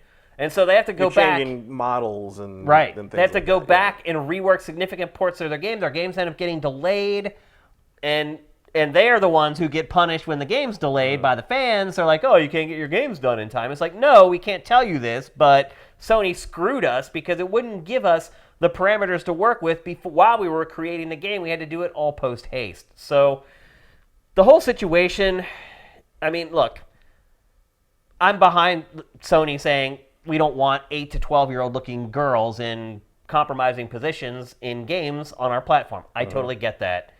But Sony needs to find a better way to implement its new policies, particularly when it's been different for 20 years. Yeah, I mean, if you're gonna have those policies, I support that. It's your platform. Do it however you want. But yeah, you got to have the actual guidelines in place for the people making games for your platform to see, understand, and work towards. Like the fact, like, you can't take that sort of like I know it when I see it sort of thing that. Because that the U.S. Congress took, frankly, towards porn, where it's like it's not like you gotta lay down the definition and because delaying games to do that, you're costing these companies money. Because it's not cheap to keep all those developers still on staff, and you're not getting the income you were planning on because of your initial release date. Yeah, it's screws your whole business plan. It's a real problem, and I know that Sony probably thinks that like they don't need to worry about it because they're they don't need to kowtow to anyone who isn't a triple A publisher. But yeah, it's just good business. Like you gotta like make yourself clear. So yeah, I don't know why they're being so vague about it. I don't have a problem with it because I don't care about changing weird porn content on anime games. But like you got to be consistent. Yeah. I mean, people who work with you in business. And apparently, if you do want the unchanged version, you can just go get the Switch version. Just go get the Switch version, yeah. And the truth is, most of these games are so technically inept that they look just as good on Switch as I don't think there's a huge performance difference between these. You don't have to worry about 60 frames per second on these things. That's for sure. But do you think it's the right call? Right call? Like, I don't know. Like, I don't think it's going to matter, really. You don't think it'll hurt Sony's business at all if people do start going and buying third-party stuff on Switch? Not really. No? I mean, how many copies could these things possibly sell? I mean, they sell like 20,000, something like that. Yeah, it's not... It's that's probably one of the reasons why this is even happening is because... What the... Like, people know the internet exists, right? Yeah. You can just Google this shit. Honestly, Matt, that's what just really blows my mind. That people... You don't need to pay $40 for a PlayStation game for that. No, it's free. There's this thing called the internet. There's naked people all over the internet. I don't understand it, Matt. I don't understand the appeal of these games at all. Not one iota. It's like, why would you look at these cartoons when there's the real thing? Well, also, if you want to look at the cartoons, that's free too. That's free too. Yeah, they're on there. That too. It boggles my mind. But look, I don't want this discussion to turn into like us making fun of people who like these games. Yeah, we're not trying to kink shame, but it's just like we are trying to save you some money. Yeah. Frankly. Yeah, seriously. And people are very loyal. The people that like these games love these games. They've been up in arms over this for a long time. There's definitely a lot of like company loyalty in terms of like the different teams that make these games. Yeah. Like the guy who heads up all the Senran Kagura stuff, he left. He was the guy who made all that stuff. So Xseed is now just left in a lurch. Why didn't he should start making his games for Switch or Xbox? Like, there's solutions to the problem instead of walking away. But it's interesting. Oh, that's why it's Omega. Yeah, Because it forms boobs. I get it. Of course. It's pretty funny. But so you don't think it'll hurt Sony's bottom line at all? No, most people are never going to know this happened. I mean, but when you start talking about games like Devil May Cry 5, is the Xbox One version censored like the PS4 version? No, the Xbox One version has the full... Sorry, edited. Full split second of ass of in butt it. crack. Yes.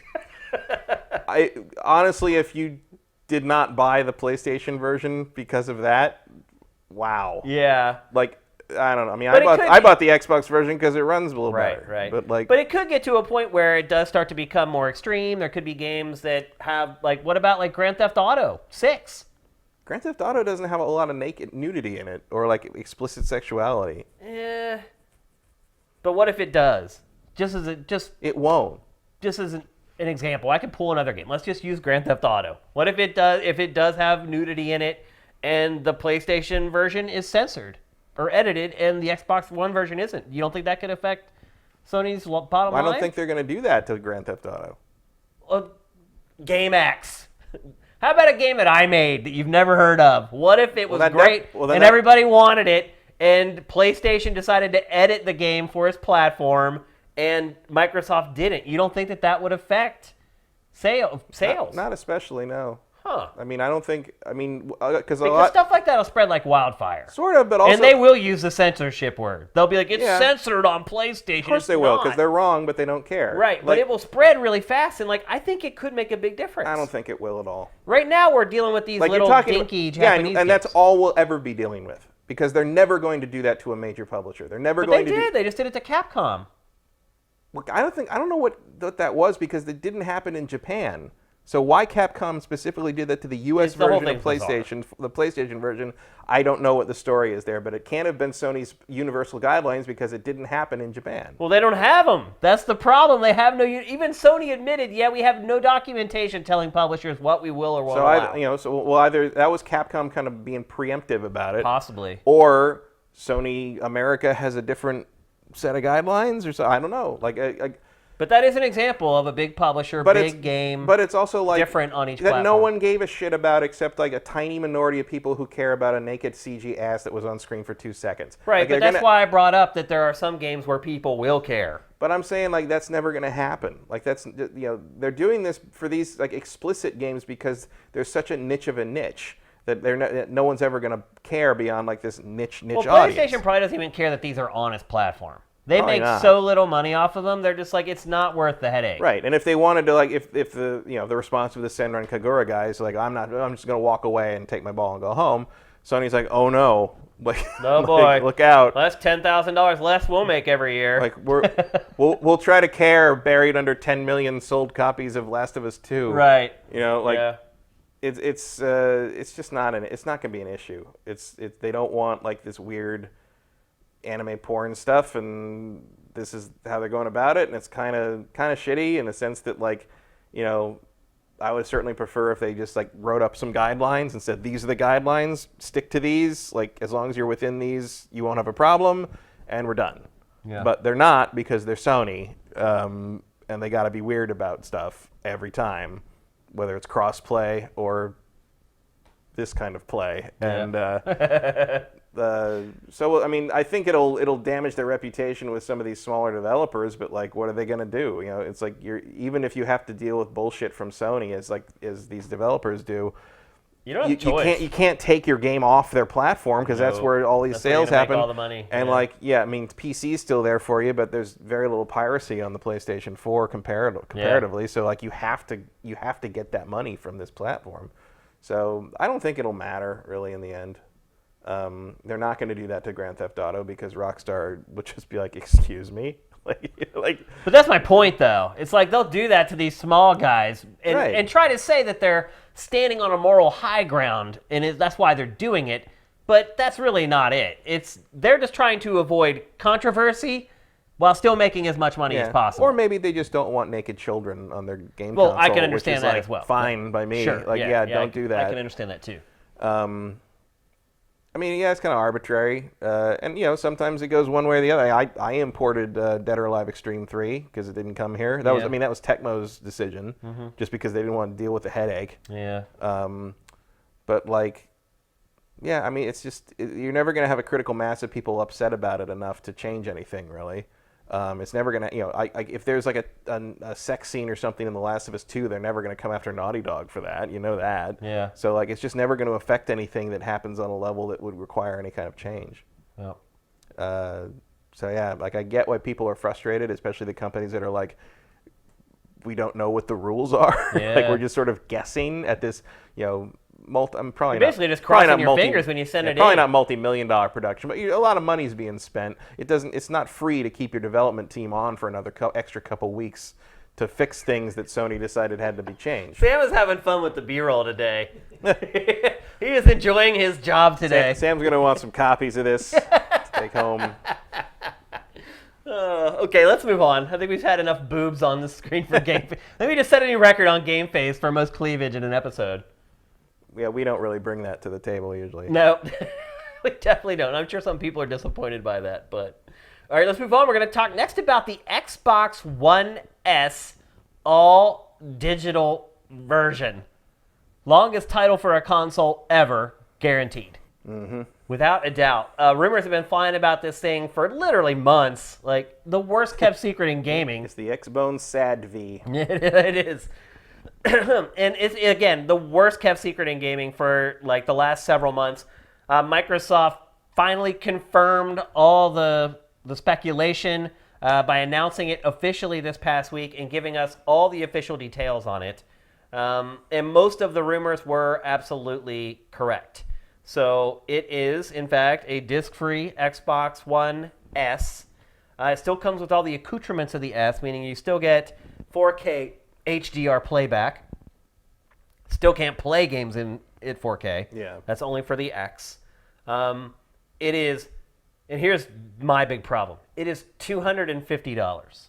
It's a lot. That is a lot. But you want to know what surprised me even more is the fact that the Xbox One S is still $300.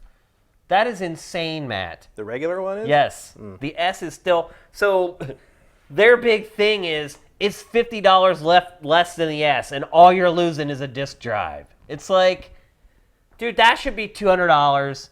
Xbox One S should be $250 max at this point. Yeah, they should have done a pretty major price shift. Oh, by now. Across the line. To me, it's a huge mistake. Microsoft could have done what Sony hasn't been doing, and that's cutting the price on its hardware, and it could have had a competitive advantage.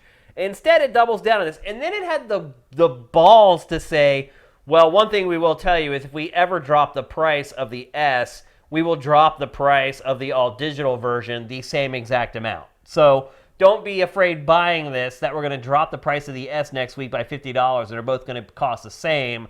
We'll drop the price of this as well if we drop the price of the regular S. It's like, gee, thanks, Major Nelson. You're awesome. 1 terabyte of drive space. You think that's enough for an all-digital console? I mean, I'm 3/4 full on my 5 terabyte hard drive. My Pro is already full. But I've only had it for 3 months. But I've had that for a little over a year, and like bought all that cheap, sale stuff and everything. Most people probably do not fill up. I got 130 games installed right now on that thing, so it's, most people probably do not. Have definitely not. And most people don't even have 130 games. Yeah, but a lot of those games are like in the 60 gig range. So yeah, it adds up fast. My Pro's already full. If you're better about finishing games and putting them to rest and then uninstalling them than I am, it's probably plenty. That's my problem too. It's like I've literally just had like 6 or 7 games I've been like on a rotation trying to finish over the last like month or two, and my hard drive's all packed up. I also like to, it also doesn't really matter because, even if you're buying disc games, they still take up the same space. Yeah, because you have to install them all. They install the whole thing. They just do a disc check. That's the only difference. It's insane. It's no different. It really isn't any different. So, as the rumor suggested, and it was true, you get Minecraft, Sea of Thieves, and Forza Horizon 3 for free. Or for that extra $50, then you shouldn't be paying. Right, exactly. And then here's something that wasn't leaked ahead of time that's actually pretty awesome. You also get 3 months of Game Pass for $1. That's pretty good. That's really good. I mean, that's a $30 savings right there. It's a good way to get... why is he wearing gloves? Because they always do that for unboxings, Matt. Why? The better question is, why do people feel like they have to wear white gloves to open something? So they don't get fingerprints on it, I guess? What? Okay.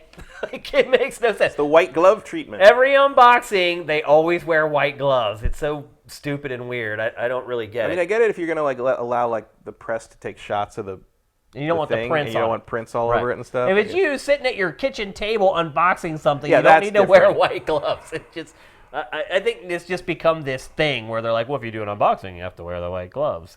I don't get it. But that 3 months of Game Pass, that's a pretty good deal. Yeah. There's 100 games on there. It's also launching just in time for Monster Hunter World. I mean, that could be a big driver of sales for this. If you're like, oh, I can get this, I can get these 3 games, I can get and Monster Hunter World that I can play for free for 3 months, that's not bad. I guess if you want an Xbox. If you want an Xbox and you're interested in Monster Hunter World and you haven't already played Monster Hunter World to death and back. Well, I mean, if you're buying it, you probably haven't even had a console up to this point. I don't know. I think this would be a lot of second console sales. You here, think? Because PlayStation 4 is ubiquitous. At this If you can't tell by the lower third at this point, I honestly have no idea who this console is for. I cannot figure out who would buy this. I don't know. I can't. It's like if it were $200, I think it does really hit that I'm way too cheap to buy a console at full price crowd. Yeah, I mean, I think it's, I guess, for late adopters, but also I think they're just testing the water on how something without a disk drive will sell. That's an expensive experiment. They're Microsoft. They can take. Yeah, I guess they can afford to do stuff like this. It's better to take the hit on this if that's how this works out. It's better to take that hit on this than it is to take it on the next system. Who do you think this is for? I don't know. I don't either. I cannot figure it out. I mean, I don't know. I wouldn't buy it. Who would not just spend an extra $150 and get the X? People that don't have an extra $150. I guess. I don't know. It's a mindset that's outside of my range. Yeah, it's not in my purview. Yeah, I don't. Yeah, I think at $200, it's more of an impulse purchase. Yeah, I think it's literally a thing where they're just seeing like, will the market reject this because it has no disk drive? Yeah. Like I think they're just testing the water with it, and I'm sure it'll sell some. Like there's some people are interested, extra, $50 cheaper, right? Than an S. Yeah. Comes with 3 games and all that stuff. If you're in the market for an Xbox One S, and you have no interest in it's a good deal. Discs and physical media. Which I'd say the Game Pass subscription goes some way to alleviating.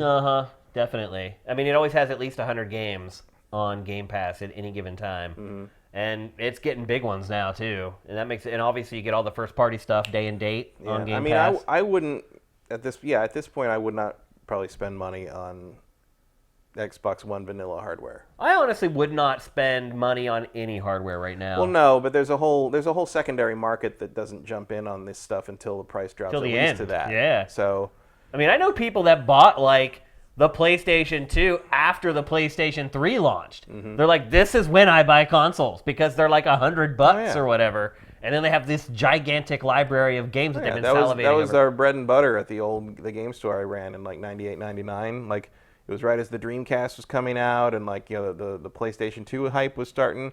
But like all our customers were pure N64 PlayStation 1. PlayStation, yeah. But I think you may be right. I think maybe this is them dipping their toe in the water, particularly before E3 is coming up, where presumably it's going to announce the next Xbox. Instead of learning the hard way like they did the last time around. I mean, this is still the hard way to learn. Don't get me wrong. This is an expensive little experiment that's they've got going on here. This will probably also be the Xbox One forever model that exists through the next generation. Probably. For whatever remainder of the next generation, this is what it's going to be.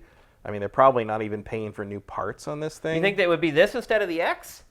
Well, there'll also be the X, I think. But I think the S, if you want an Xbox One S, this will be your S. The SAD will be your S for the remain. Probably, how many years do you think they'll sell it beyond the new systems launch? Like 2, 3? Maybe. Yeah. Like that'll be what that is. I mean, Xbox, unlike PlayStation, Xbox has not kind of been like that, where people buy them late and then hold on to them. That for whatever reason, that seems to be more of a PlayStation thing. I don't know why that is. Well, in part, it's because of the lack of backwards compatibility on the PlayStation. That's a good point. Also, I've seen a lot of people like theorizing about backwards compatibility for PlayStation 3 games on the PS5. No, never happening. You are not going to come up with a decent emulator for that cell processor on the new hardware. No, you can't. That's what PlayStation Now is for. Yeah, that's exactly what it's for. I'm pretty sure that's one of the main reasons they bought Gaikai. Oh yeah, absolutely. Because they knew that's the only way to be able to bring. Yeah, that was the end of the line. And it's funny that the PlayStation 3 is backwards compatible with everything before it. Yeah, and then that's where it just gets chopped. Yeah, the cell processor meant that was the end of that. Kutaragi screwed them big time with that whole thing on so many levels.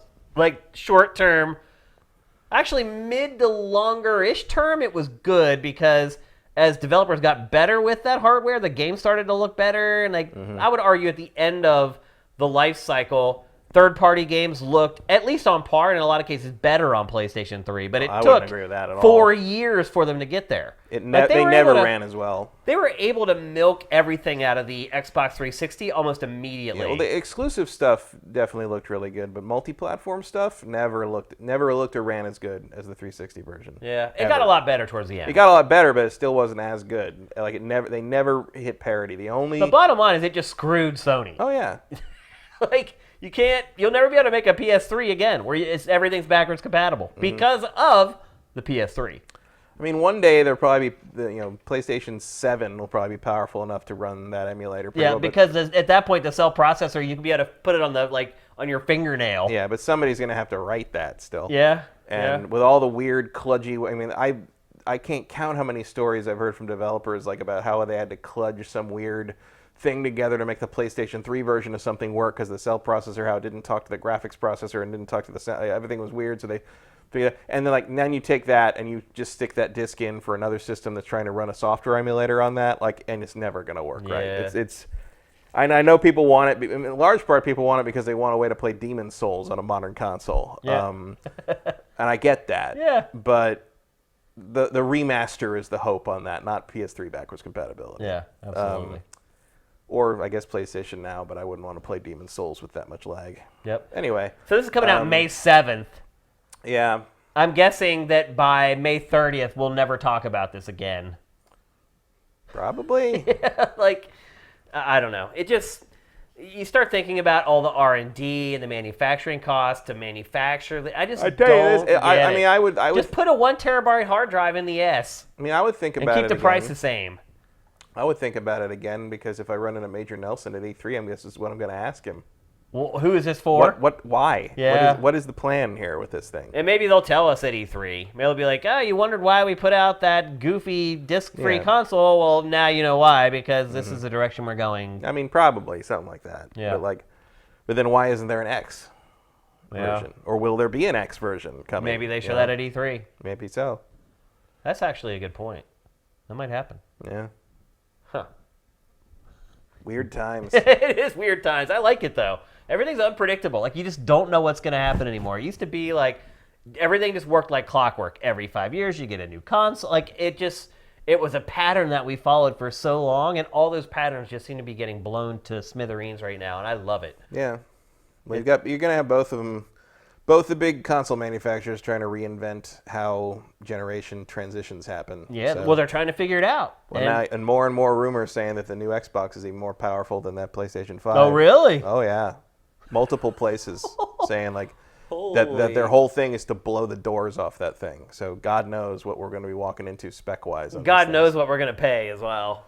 I saw Sony came out. I promise Sony and clarified. They're like, it will be reasonable. Yeah, meaning it's going to cost $500. Yeah. Well, there's no way in hell Sony prices it at $599 US. No, ever. They'll never sell anything. They'd rather sell it at $699 US than $599. And that's too high. And Microsoft isn't going to want to be higher because they were high $100 more last generation, and it didn't help them. It hurt them a lot. In addition to all the other things that hurt them. Yeah. So I think you're going to see both systems at $500, hell or high water. We're gonna be the benefactors of that. Yeah, it's Let it's them going to be duke it good out. for us. Yep. It can be good for consumers in the end, even though it is a lot of money. But Absolutely. for what you're getting, if the rumors on the Xbox are true, and certainly if the stats, we know the stats on the PlayStation 5 are true because Cerny's the one who said. So yeah, that's some serious hardware for that price. I know other consumers don't want to hear this, but to be honest with you, like there's some things that are worth spending money on, and when you have to spend more money on them, you realize that you were getting away with like a steal for a really long time. It's like when Apple was like, "Oh, our new cell phones are going to cost $1,000," and people like lost their shit, and I'm like, what do I use more than my cell phone in my entire life? Nothing. Nothing. And so to say that something that I'm going to use more than I use anything else, and I keep my phones for a long time, so I'm like, I'm going to have it for the next like 4 or 5 years, like $1,000 to me, I'm like, whatever. I'm like, look at all the other stuff I spend money on that's like more expensive, or if you extrapolate out the use that you get, would cost like 5 times that. And consoles are the same thing. It's like, I think about how many hours I've spent playing PlayStation 4 between my base unit and now my Pro. I mean, it's just been thousands of hours, and I got that for $400. Like, it's we've been very lucky. And in fact, this week on Pachter Factor, one of the questions was, why haven't game prices gone up? It's like, I pay more for food now, I pay more for gasoline now, I pay more for everything now. I paid more for Genesis games. Yeah. And it's not even inflation And game adjusted. price, and honestly, I think that was one answer that Pat gave, where I just sat there and was like, that's bullshit. Like, I don't know if you watched it or not, No. but like he compared it to like buying cars, and he's like, well, cars haven't really gone up, and then he explained how they had. Like, I don't know. I was not satisfied with his answer on it. I will always go back to, I mean, part of it is just because that's how much you think people will pay for it. Raising them from $50, which they've been for a long time, to $60 was enough, for people to adjust to, I guess. But the cost versus like how much it costs to make them versus how much it costs us to buy them has never been better. I will always go back to the day the day Phantasy Star 4 came out, and I went to Toys R Us, stood in line, paid $99.99 for it, release day.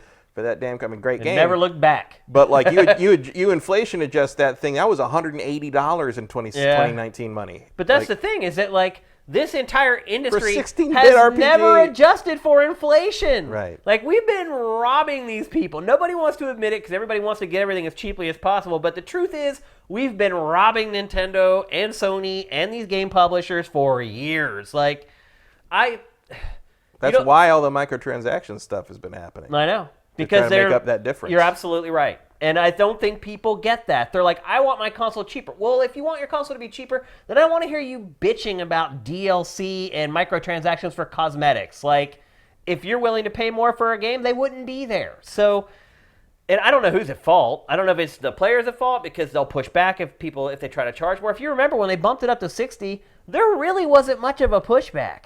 I mean, there's people at first when they heard about it, if you go to those articles, people are like, oh, this is bullcrap, they're trying to gouge us. But after, like 2 days later, it was over. Well, nobody cared anymore. The worst thing about that thing was like, it was also coming off the tail end of the PlayStation 2 generation.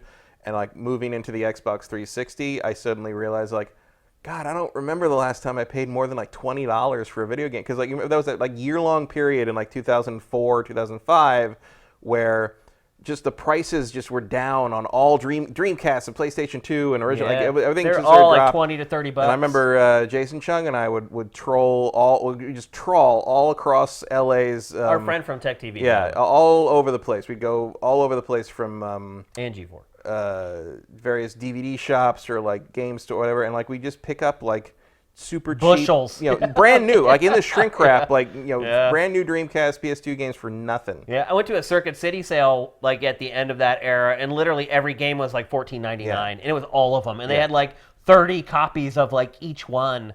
Rest in peace, Circuit City. Yeah. And then like we jumped into the new Xbox 360 generation. I'm like, oh wow, $60. I paid $60 for Condemned Criminal Origins. That's a lot. Yeah, it's funny how it changes, but. So I guess what I'm saying is, to me, paying $500 for a console like that, no problem. No, it's pretty. And I know pretty people good deal. watching us right now don't want to hear that. They're like, don't give them any ideas. They're not getting ideas from us, trust me.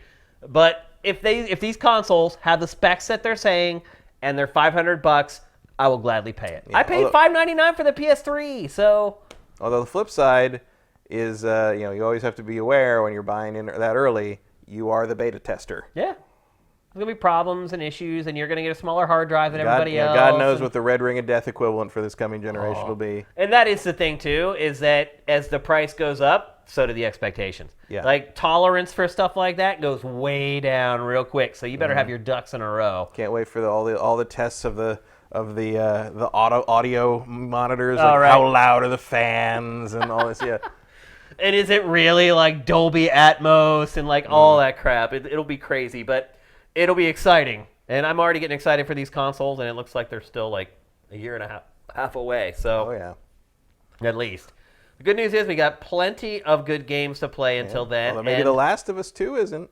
Yeah, I mean, it looks like it's coming this year. Did you see that leak thing? Which one? There was like 2 in the last week. Maybe like September 27th. Yeah. I mean, it looks like it's coming this year. Yeah. Yeah. So there's no shortage of great games to So why are play they while we so wait. quiet? They don't have to be loud. I guess not, but like it's weird that like. Oh, they still got 6 months, something like that. Yeah, but like I don't mean that. I mean like. You mean Sony? Why Sony? Yeah. I don't know. I'll never understand why they decided. If that's true, if that's coming in 2019 was September, going to be the year of silence. If Ghost of Tsushima is really August, like that other leak said, like like that feels like a thing you could promote at E3, and we would be okay with it. Or your console is coming out the following year, but instead you're going to talk to Wired. Yeah, I don't get it. The good news is while we wait, there are plenty of great games to play, including the one we're going to talk about right now. And it is a great game, and it is Mortal Kombat 11. Matt, you've been playing it since last night? Yeah. And I've had it for a while. I've long since finished the campaign, and I've just since been kind of diving into all the other stuff that's in the game, and there is a lot of other stuff. Let's start first, though. I played the beta. I've talked pretty extensively about the gameplay and how the combat works already. You can certainly chime in on anything that you feel like maybe I was off base on a little bit when I talked about it. But I think we want to talk about like the campaign and the modes a little bit more, the stuff that we're getting to experience anew with the final version. First of all, I would say that I would not buy this game just to play the campaign. No. Because I finished it in about 5.5 hours. It's not... And I am not Daigo. I am not the world's greatest fighting game player, and I finished this game in about 5.5 hours. Well, the campaigns in these games, NetherRealm or games, go buy it at have never been GameStop. particularly difficult. This is about the same difficulty as any other NetherRealm It is campaign. easy. It's too easy. They've all been easy. You can put it up to very hard. Like there's multiple. Can you from the beginning? Yeah, there's difficulty. Oh, I didn't even notice right that I there could at set the a beginning. difficulty. I didn't notice that. It says start new game, set difficulty. Goes from very easy all the way up to very hard. So yeah, I guess I would suggest that you crank it up, because I played it on the default setting and it was a cakewalk. Yeah, I always find them like that until you get to like some of the later bosses. Yeah. I'm about halfway through it. Some of the bosses at the end you have to beat multiple times as well. I'm about halfway through it. It's good. It's a good story. I think it's great. It's a good story on par with like what we got from Injustice 2 or something like that. And you're the guy who was going about, what is left to do for story for this game? It's plenty. There's always more story for Mortal Kombat.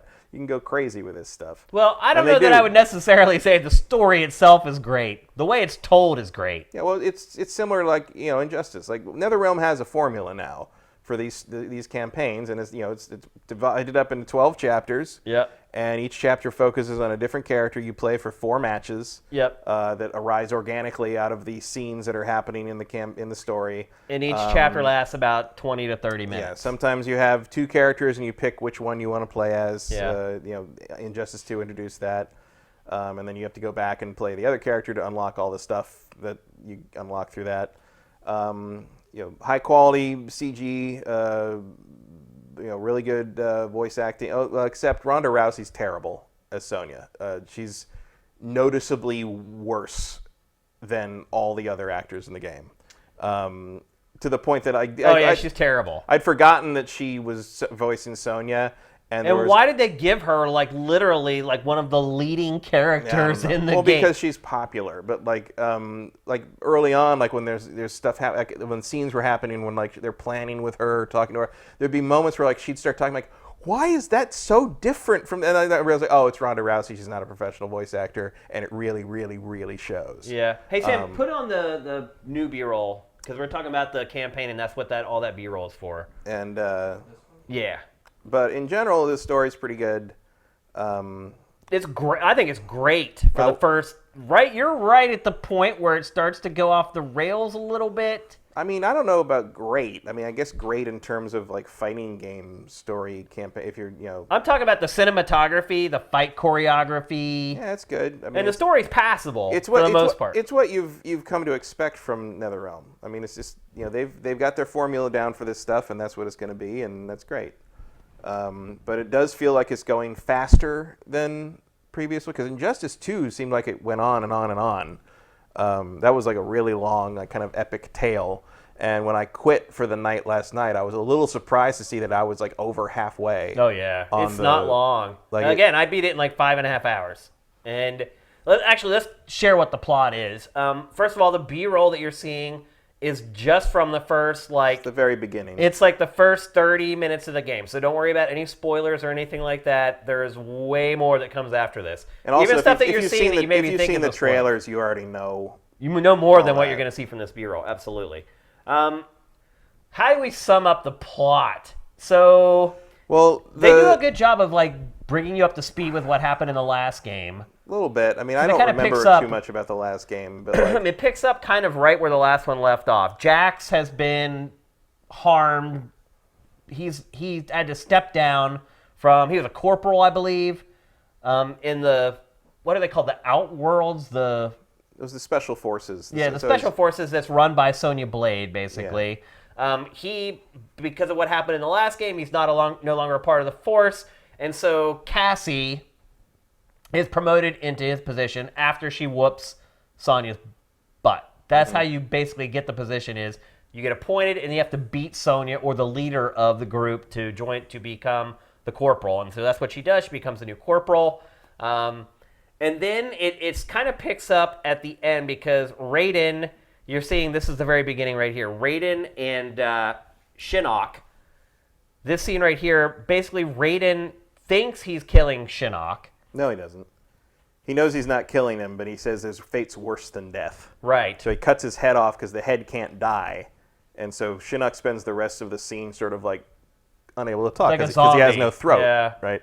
And later on you see that he's basically he gives Shinnok's head to zombie Liu Kang and zombie Kitana as a warning of like, I'll fuck you up, basically, if you don't like respect my authority. Yeah. Because Raiden, in the events of the last game, went when he got Shinnok's amulet, kind of went crazy tyrant. Yeah. That's why his lightning's red now. Is he's sort of like an authoritarian monster who like will step on everyone to kind of do what he thinks is the right thing to do.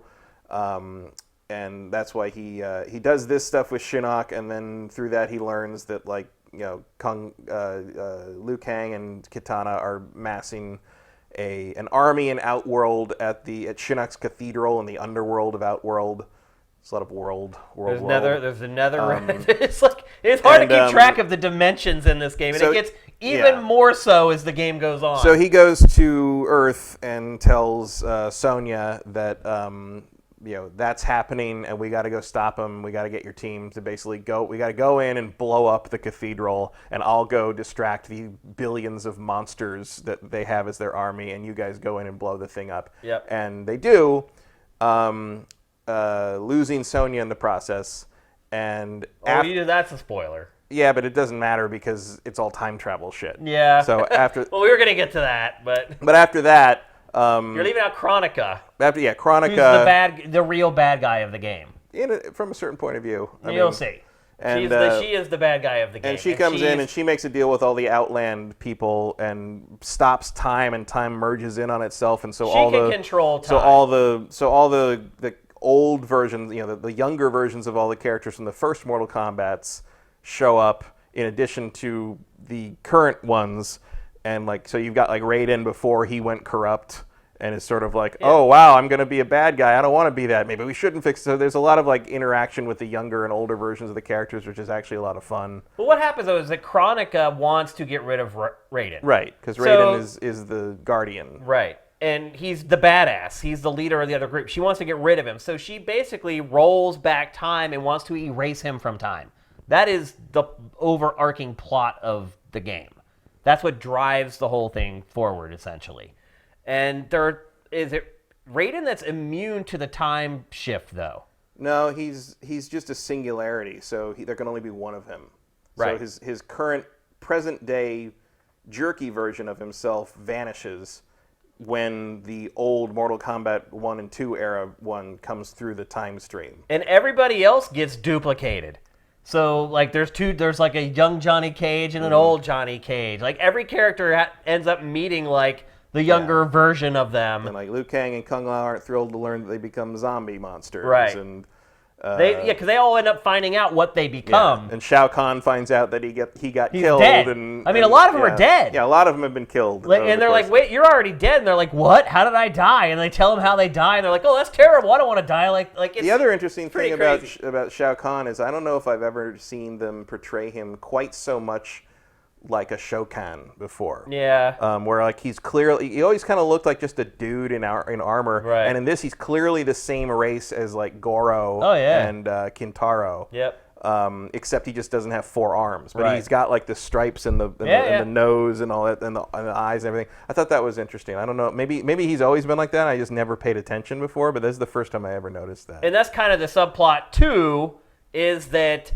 there's someone who's taken over for Shao Kahn. Yeah, Kotal Khan took over in the previous game. Yeah. After the game before. Shao Kahn comes back and he's like, wait a minute, and they're like, oh, you died a long time. It's crazy. Because Kotal was his general. Right. But now he's like, oh wait, you overthrew me and took my. And so the Shao Kahn from we're dealing with now, who's alive again, is like, or the younger Shao Kahn, like, had no idea that Kotal had that kind of ambition, and then like Kotal's like, like girlfriend / whatever was Jade before she became an evil zombie ninja, and she, younger version of her's back, and like it's there's a lot of fun stuff they do with the younger versions of the characters interacting with the modern day versions, especially Johnny Cage. Johnny Cage is the younger Johnny Cage. The comic relief is definitely the comic relief, but it's fun. It works. Like it does work. Yeah. It's some good gags in there with him. Yep, and then there's several characters that are brought also back. Really, Baraka, Scarlet, Melina. They were all dead before, and in some ways, I would say that it's a cheap plot device because well, you got to get those characters in the roster right, somehow. Right, and with time travel, like, you can do anything basically. Yeah, they use it as a plot device to bring back characters who are supposed to be gone and dead. Is really what it is. But they do find a pretty unique way to do it, and some of the stuff is permanent. Mm-hmm. Some of the stuff that happens in this game, it isn't just rolled back and until next time. Right, until they do it again. Basically, it's 20 minutes per chapter. Each chapter is a different character. It actually reminds me a little bit of like Eternal Darkness, particularly because it's cinematic and it's like story driven. But remember how Eternal Darkness was like that? It'd have 11 characters? Yeah, I would never think to compare it to that. It's just the NetherRealm formula. They've been doing their campaigns exactly like this since Mortal Kombat 9. Right, but some people may have not played it before, and I'm trying to find a parallel. If you haven't played it before, then I don't know what you're doing playing this campaign, because you're not going to understand what the hell's going on. They've done a pretty good job. No, I thought they do a great job of catching you up. I don't think they do at all. But I also feel like it's cheap because they use the time travel thing as the way to explain all the stuff that happened before. They fill you in every time. They're like, oh, you did this back then. And they're like, what? I did that? Like, they totally fill it in. They fill in some of that stuff, but I don't think they do a good job of filling you in on like what the situation of the everything is at the beginning. Because I don't remember. You mean that first scene with Raiden and Shinnok? Well, I played Mortal Kombat 10, but I don't remember exactly where that left off or what happened in it beyond Raiden's lightning turning red. It was a long time ago. And they don't really catch you up on any of that, like until afterwards. Until well after it. Yeah. Like, and when eventually they do cut to Jax being like sad and drunk in his house, and I didn't remember at all what had happened with him in the previous game at all. Like, and so they make a vague reference to the fact that he's not in this. He was honorably discharged. Like something happened to him. Mentally and physically incapacitated or something. But I didn't remember that. I knew that Jax was like one of the casualties of the last game. But I didn't. But his daughter's in this, and I was surprised there wasn't some kind of previously on something. Because it has been a while. I mean, it's been what, 6 years, 5 years since the last MK? I think it's been 4 or 5. Yeah. Because they've alternated between Mortal Kombat and Injustice for the last 5 games. I was surprised there was no kind of previously on catch-up thing, and I'm also surprised they did not add Mortal Kombat 9 to the Xbox backwards compatibility. Oh, yeah. Because that was last gen. Right. Because it is a trilogy. Like they all the first game is 9, and then 10 continue. 9 kind of covers Mortal Kombat 1 through 3, and then 10 sort of like went in a completely new direction with the stuff that follows that, and then this is all a completely uncharted territory. Oh, this game also, by the end of this game, it's the end. Like, whatever happens next is going to be something that starts anew. This definitely closes off the arc of this whole thing that's been going on. But again, I finished it in like 5.5 hours. And I have really enjoyed it. And what's impressed me the most about it is the fight choreography and the cinematography. Like, they literally could cut the 4 matches out of this and just put this out as a CG movie, and it's better than any Mortal Kombat movie ever made. Hands down. Well, there's damning with faint praise. But, right. But still, I mean, they could release this as just an animated film, and I feel like it would do pretty darn well. Yeah. But, like, then they wouldn't sell copies of the game. Right. People want to see Well, that. it's interesting, though, like that conundrum. It's like, what do you make more money off of? Well, I think NetherRealm would prefer to make money off people buying the game. Yeah. Warner Brothers might prefer to make money off of, a theatrical release for it. Well, you would never get a theatrical release. It would go direct to video. I mean, there's probably 4 hours of cutscenes in the 5.5. I mean, the matches are literally, you fight 4 times per chapter. And if you're good, the fights don't last very long. I mean, each fight probably lasts 2 minutes, and you have 8 times 4. Less than that even, because the timer's 90 seconds. Right. So you figure there's 12 chapters, there's 4 fights per chapter. That's 48. You multiply that by like a minute. Like, there's only really an hour of gameplay in the whole campaign. It's really, I mean, and that's really what I think struck me the most. And I know the last few have been like this as well, but it really, you're just watching most of the time. The fighting is just kind of a formality. It's very slick still, how they transition from the cinematics into the fights, and then vice versa after the fight's over, back into the cinematics. Very, very slick. Not as slick when they transition to the fatal blows or the fatalities. Nope. I noticed. Like you remember, that was what I harked on when I played the beta. I think it's very weird how, like, when you switch to the fatal blows and the fatalities, all the custom items on the character go away. They're all pre-rendered. Yeah. It's all pre-rendered. Like, if you notice, it's not just that. The background. It gets very dark, so you can't see the details Yep, of them. exactly. It's all which is weird. Very weird. Yeah, they're all pre-rendered. Like, the fatalities and the fatal blows. Yep, all of them.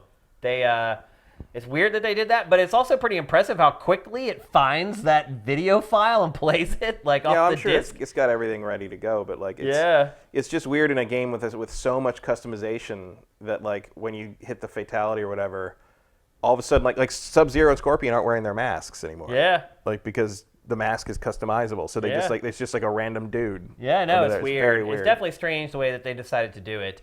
But yeah, I mean, if you were just going to buy this, if you're not into playing this head-to-head or not into playing it online, you just buy for the campaign, like, it's a hard sell for me at $60. Or at least go buy it at GameStop. Go buy it at GameStop. Because you could beat it like 3 times before you have to return it in 48 hours. Easily. But actually, the first game they're kicking that off with at GameStop is Days Gone. That's what kicks everything off. So, there's no way in hell you're finishing Days Gone. They're pretty sure they won't finish that in 2 days. I can definitely tell you will not finish that in 48 hours. This, you can play it like 8 times before you had to take it back. Yeah, I mean, I don't see a lot of people buying this solely for a campaign. Yeah. Like, it's just not why fighting games sell.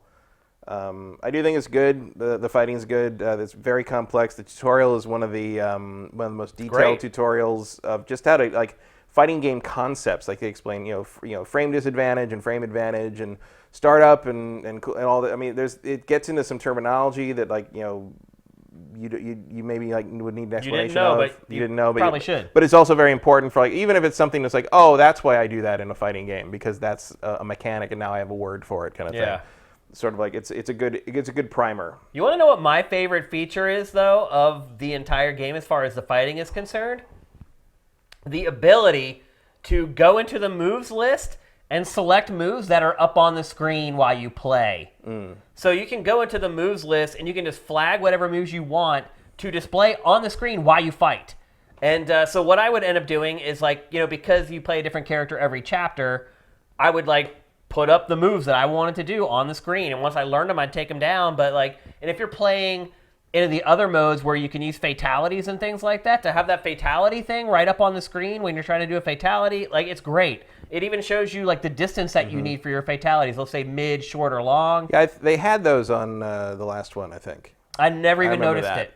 I never noticed it, but I found it in this one, and I freaking love it. You definitely could put moves up on Injustice 2.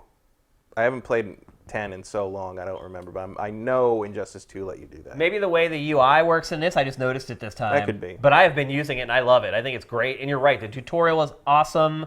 But let's start talking about some stuff that isn't so good. And there are some parts of this game that are not great, but I think the good news is that most of it is in modes that the vast majority of people aren't buying the game primarily for. Although they are the modes that you're expected to be playing the most. Yeah, and basically it's how the game handles cosmetics. It is like most games, and I think, it's a little odd for me because I love Ed Boon, and it's surprising to me that one of his games would do this, and I wonder how much it was meddling on Warner Brothers' part. But basically, you're going to have to pay for cosmetics. I mean, that's really what it comes down to. Because the in-game currency to get it is such a grind. I mean, it's something they could easily tweak, and I would not be shocked if they knew all along they were going to have to tweak it. They already said on a live stream yesterday they are working on tweaking the rate at which you get the various currencies. Okay, so they're not going to change the prices. They're going to change the rate that you earn. Well, the problem isn't because the problem, unless I'm missing something, you can buy time stones or whatever those things. That's the real money currency you can buy. The problem I have is that the way you unlock stuff the most is through the crypt, which has been a Mortal Kombat tradition for however many, going on 15 years or something now.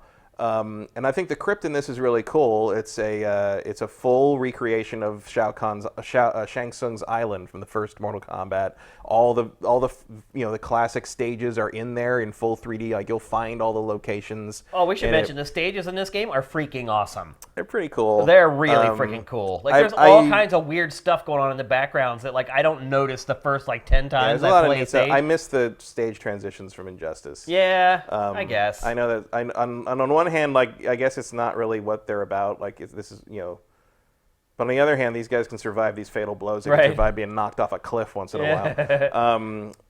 But it's a cool thing, like Kodokan's arena. There's these crazy monsters climbing out of the pits and fighting each other and all this stuff. There's some cool stuff in there. NetherRealm commits to their aesthetic. You can never accuse them of not believing in that. At the end of the campaign, there are some crazy stages, really, really cool stages. But so I'm wondering, looking around the crypt and stuff, and you're just the amount of the various currencies. There's coins, there's soul fragments, and there's hearts. And you earn hearts. There's a bunch of chests in there that are either 200 or 250 hearts to open, and you get a heart per fatality. Yeah.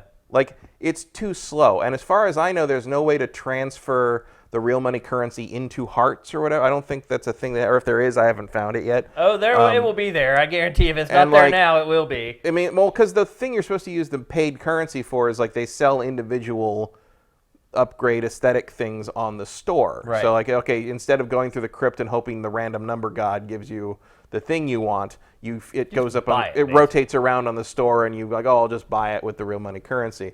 And the problem is that the various currencies you use accumulate at the speed of a free-to-play mobile game. And this isn't a free-to-play mobile game. It's a $60 frickin' full game. And I used to one of the few saving graces of the stupid original Xbox era Mortal Kombat's was running through the crypt and unlocking all this stuff. But you can't do that in this game because they're so stingy with all the currencies. And it's you've already paid full price for this thing. Let me play the goddamn game. Well, they also randomized a bunch of stuff. Yeah, the randomized stuff is worse than ever.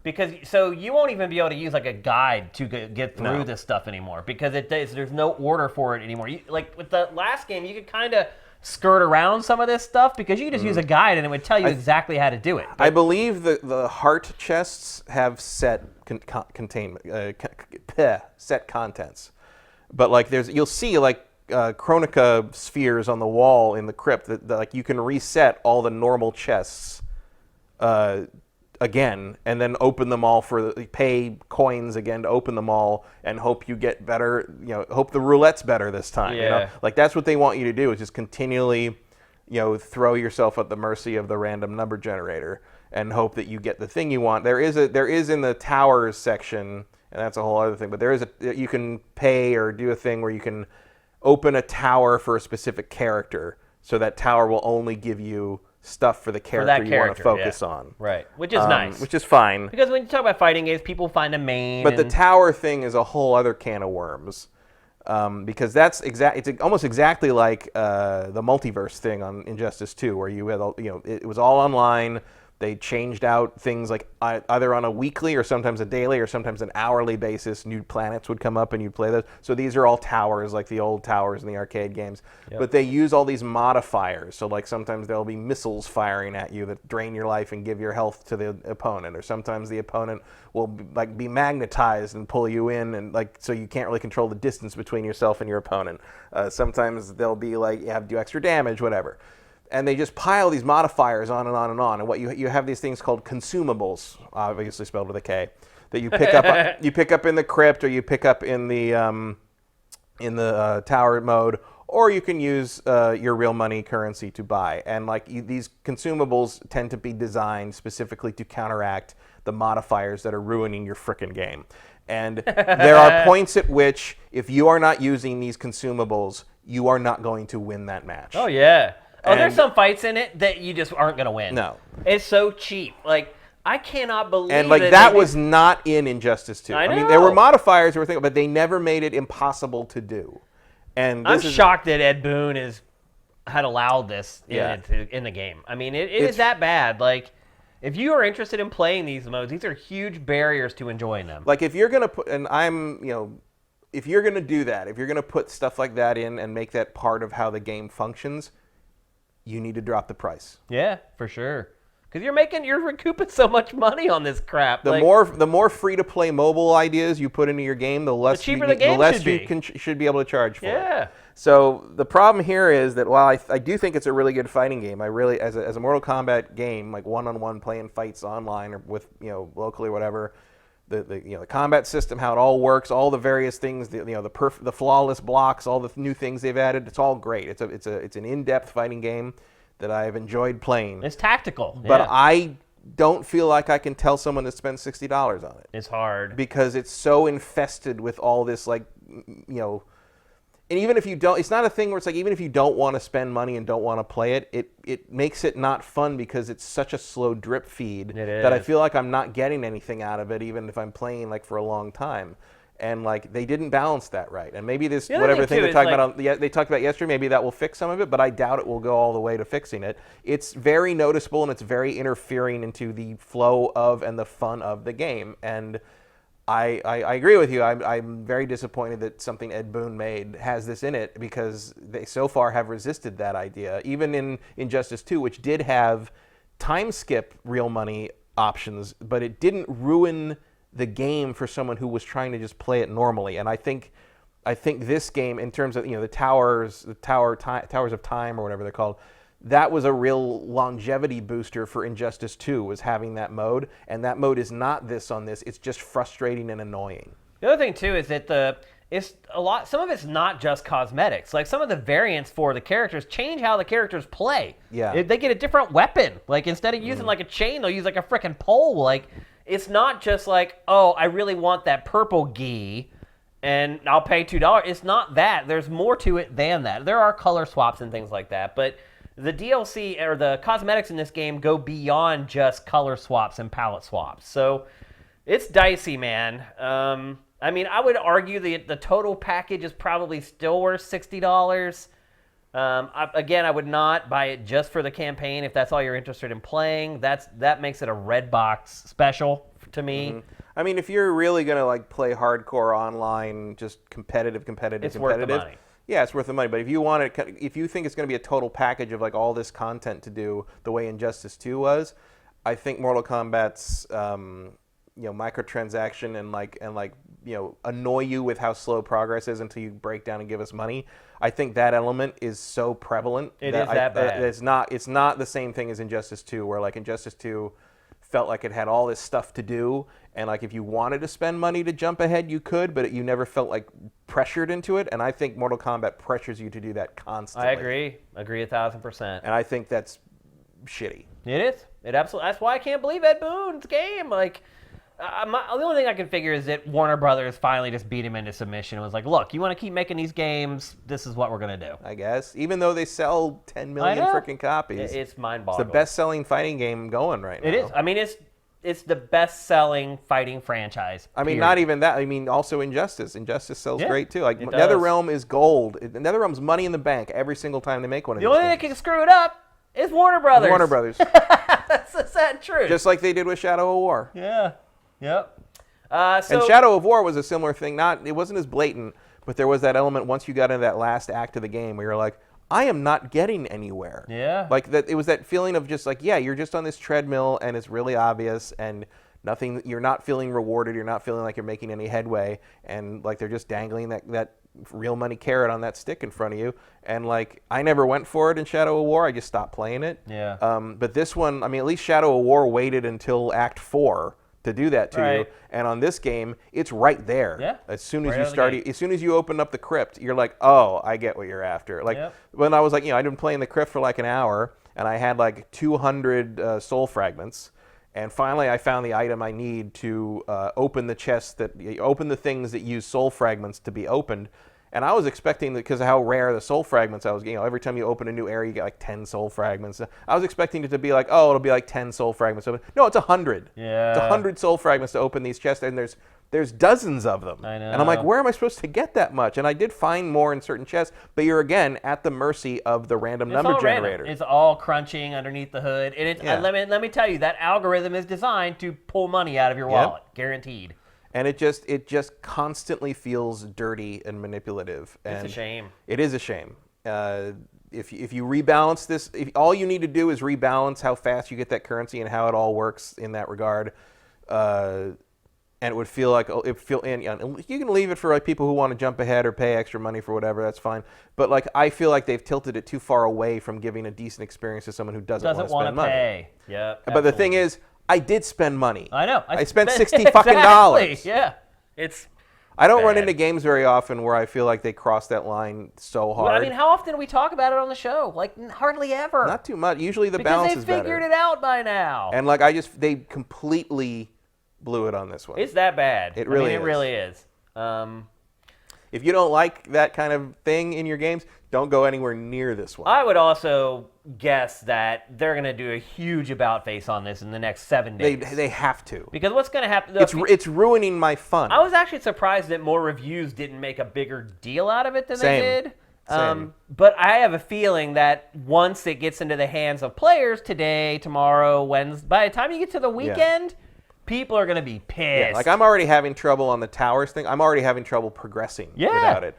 And like I'm not bad at this game. That's no cakewalk. It's like when I said the game is easy, I wasn't talking about that. I was talking about the campaign. Yeah, and I'm not bad at this game. Oh, you can't win. I believe you cannot win some of those matches. Also, keep in mind the modifiers do not affect your opponent. Right. Like there's missiles flying everywhere, but they won't hit them. Yep. Like you're just gonna get knocked out of your stuff constantly. Yeah, it's just gonna screw you up. So, I mean, I would still.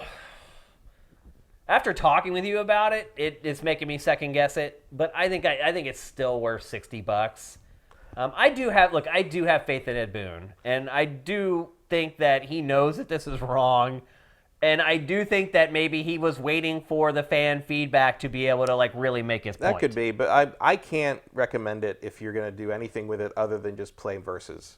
Like if you want to play versus, if you want to play in local tournaments, and the campaign isn't touched by that campaign's stuff. good, but like if you want to play, if you need if a 5-hour campaign and a competitive game is enough for you for $60, sure, great, done. But if you are expecting something like Injustice 2, which was a total package of a competitive game, a really good campaign, and all that kind of endless content, like playing through those multiverse worlds, because those Multiverse Worlds also had the modifiers, but I never felt just stonewalled the way I am in this game. I gave up. Yeah. I was like, if certain fights, you're like, I cannot win this. It's like they know what you're going to do before you freaking do it, and they block everything. I was watching a streamer named Maximilian Dude. He does like a lot of fighting stuff, but he was trying to get through some of these things. It was a group fight thing where he had like his friends helping him with like basically almost like assists bringing in. Yeah. And I don't know how many tries he tried, but finally he beat the match, and the game crashed. That's like me playing the Division 2. I have had four crashes. Wow. In this game. I haven't had any. I've had none. Maybe it's a PS4 Pro thing. I have a Pro. You have I'm playing on okay. Pro. Yeah. It's crashed several times. I haven't really lost anything, but it crashed multiple. That is surprising. Crashed twice during the campaign, and twice when I was playing tower stuff. Wow. I would say the netcode in this game is rock solid. Netcode feels pretty good, but it was never online. It didn't crash online. It's been 2 campaign crashes and 2 tower crashes. And to be usually fair, I'm the one who has the crashes, and you don't. And to be fair, the crashes on the campaign were not an issue because the checkpoints brought me right back up. It was. I mean, it wasn't. I didn't lose much time. But wow. But Maximilian Dude. That's a different story. He just stood up and said, "That's perfect. That's this whole thing." That's when you just close the stream. He did. He was just like, "It sums it all up. Like that's it. That's this game." Yeah. But I mean, he'd been trying to get through that for I think it was 30 minutes or more for one match. Yeah. One specific match. I think I would still recommend a purchase. I do have faith that they're going to get it fixed. It's not going to stay this way for a long because it's so bad. I'm sure you're right, but I'm still going to say wait for them to fix it. Yeah, you could do that because I think it'll be. You know what? Like Anthem's sort of the same way, and they still haven't gotten fixed that. So. Yeah. I mean, all this would need is a rebalancing Ed of some Boon ones didn't work zeros. on Anthem. True. I just have a lot of faith in him. I just do. And we'll see I've known him for 20 years. We'll see how incremental they make him do it. Make it do it. Who knows? Yeah. Like it's going to take it's a pretty heavy shift to make it fair. I think they're going to get the clap back to match. I think they're going to hear it over the next few days. I hope so because it's like you make currency too slow, way too slow. Absolutely. So in honor of Mortal Kombat coming out, our poll of the week on Twitter this week was all about fighting games.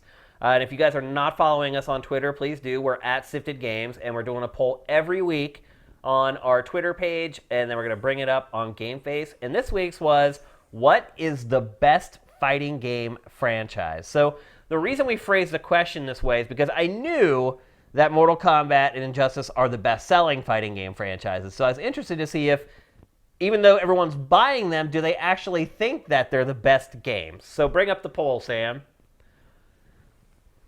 And it's tough because Twitter only allows 4 options on a poll. That's the max that you can have. So obviously Tekken's not there, Dead or Alive is not there, Soul Calibur is not there. Even the SNK fans out in the cold. I mean, it was hard to cut it down to 4, trust me. But this is the 4 that we settled on. I'm surprised there wasn't more support for Marvel vs. Capcom.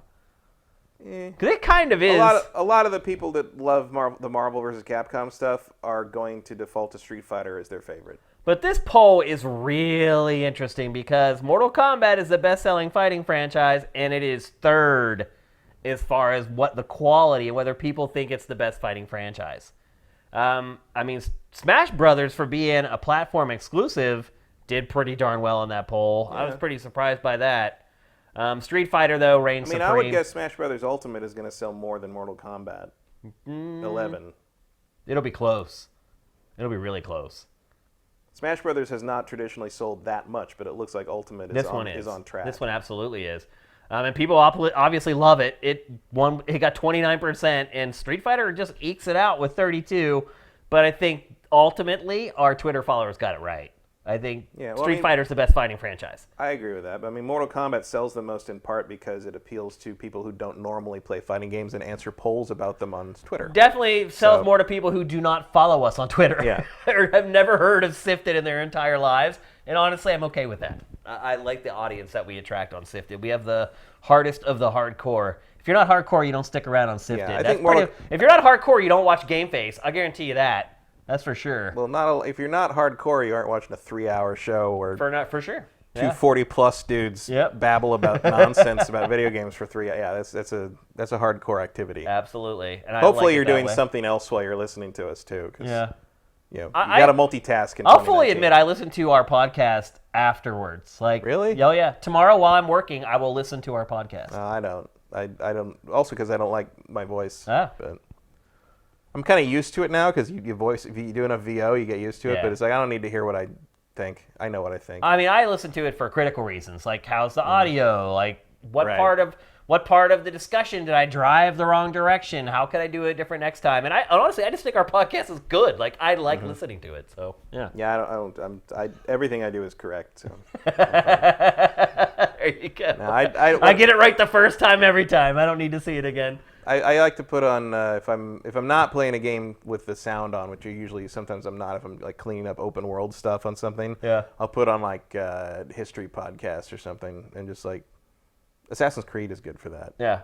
Just like endlessly running around ancient Greece listening to podcasts about ancient Greece. Yeah.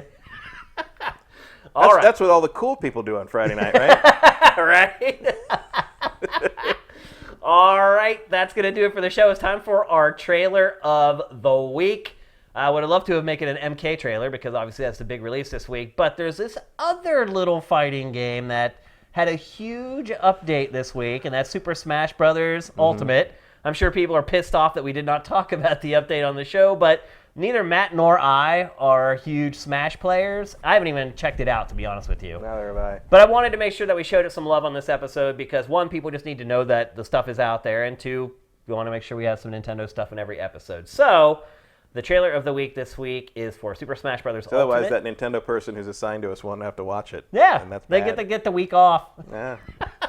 You get no weeks off. I do have a feeling, though, this trailer may send up some flags on YouTube, though. Probably. And not because it's Nintendo, because now all their stuff is cleared, but because it has Joker from Persona 5. Let's roll it.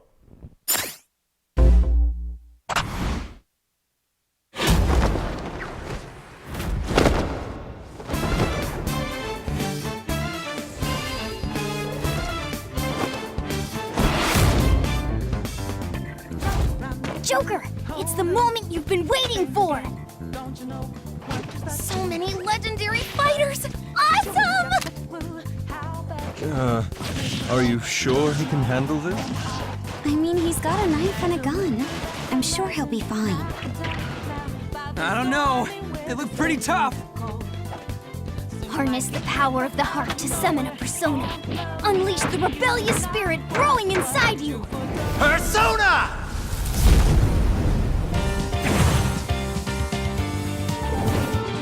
Oh, Arsene. Arsene? Can't he use a more powerful persona?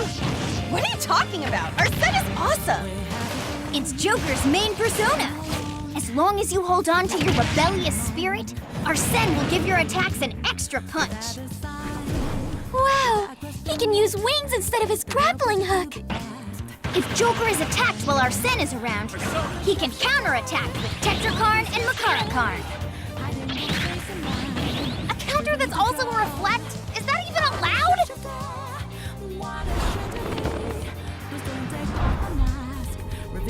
This is mementos? The palace birthed from the hearts of the masses, right? Yes, and mementos has a little secret. Isn't its entire existence a secret? The base color changes depending on the music. Seriously? That's awesome! I can hardly believe my eyes!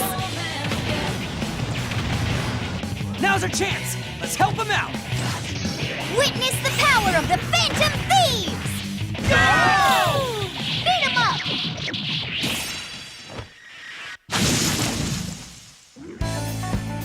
Smash is looking cool, eh, Joker?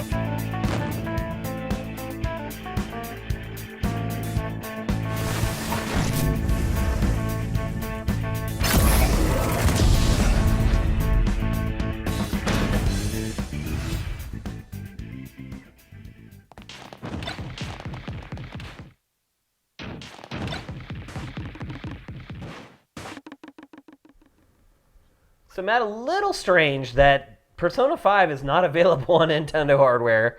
Yeah. And he's in the game. I mean, I assume it's coming. but, We had like, talked about how we just assumed that they would announce Persona 5 for Switch on the day he came out for Smash, but that did not happen. I guess we're waiting for the E3 Direct or whatever, if they have another Direct coming this month or next month. I don't know. It's just weird that Smash Brothers seems like it's supposed to be sort of a. I mean, I guess it doesn't make that. It's not that crazy, I guess, because like Cloud wasn't on a Nintendo system. That's a good point. Yeah. It's just That's true. It's just they're representing a franchise that is associated with Nintendo systems, but they don't always go for the character that is related to the Nintendo. It's weird. Yeah. Hey, Twitch for fun. Thank you very much for the bits, man. Really appreciate it. And it's time for our Q&A as well. You guys are very well, as normally, you guys are very well trained. You've already got questions in the chat. W. Matthew is hooking us up with the MPD information that just came out while we were prepping for the show. March MPDs are out. Switch is the best-selling hardware, not a shock. Division 2 is the best-selling game. The biggest surprise is Smash is at 5th this many months out. What's your overall opinion of the MPDs?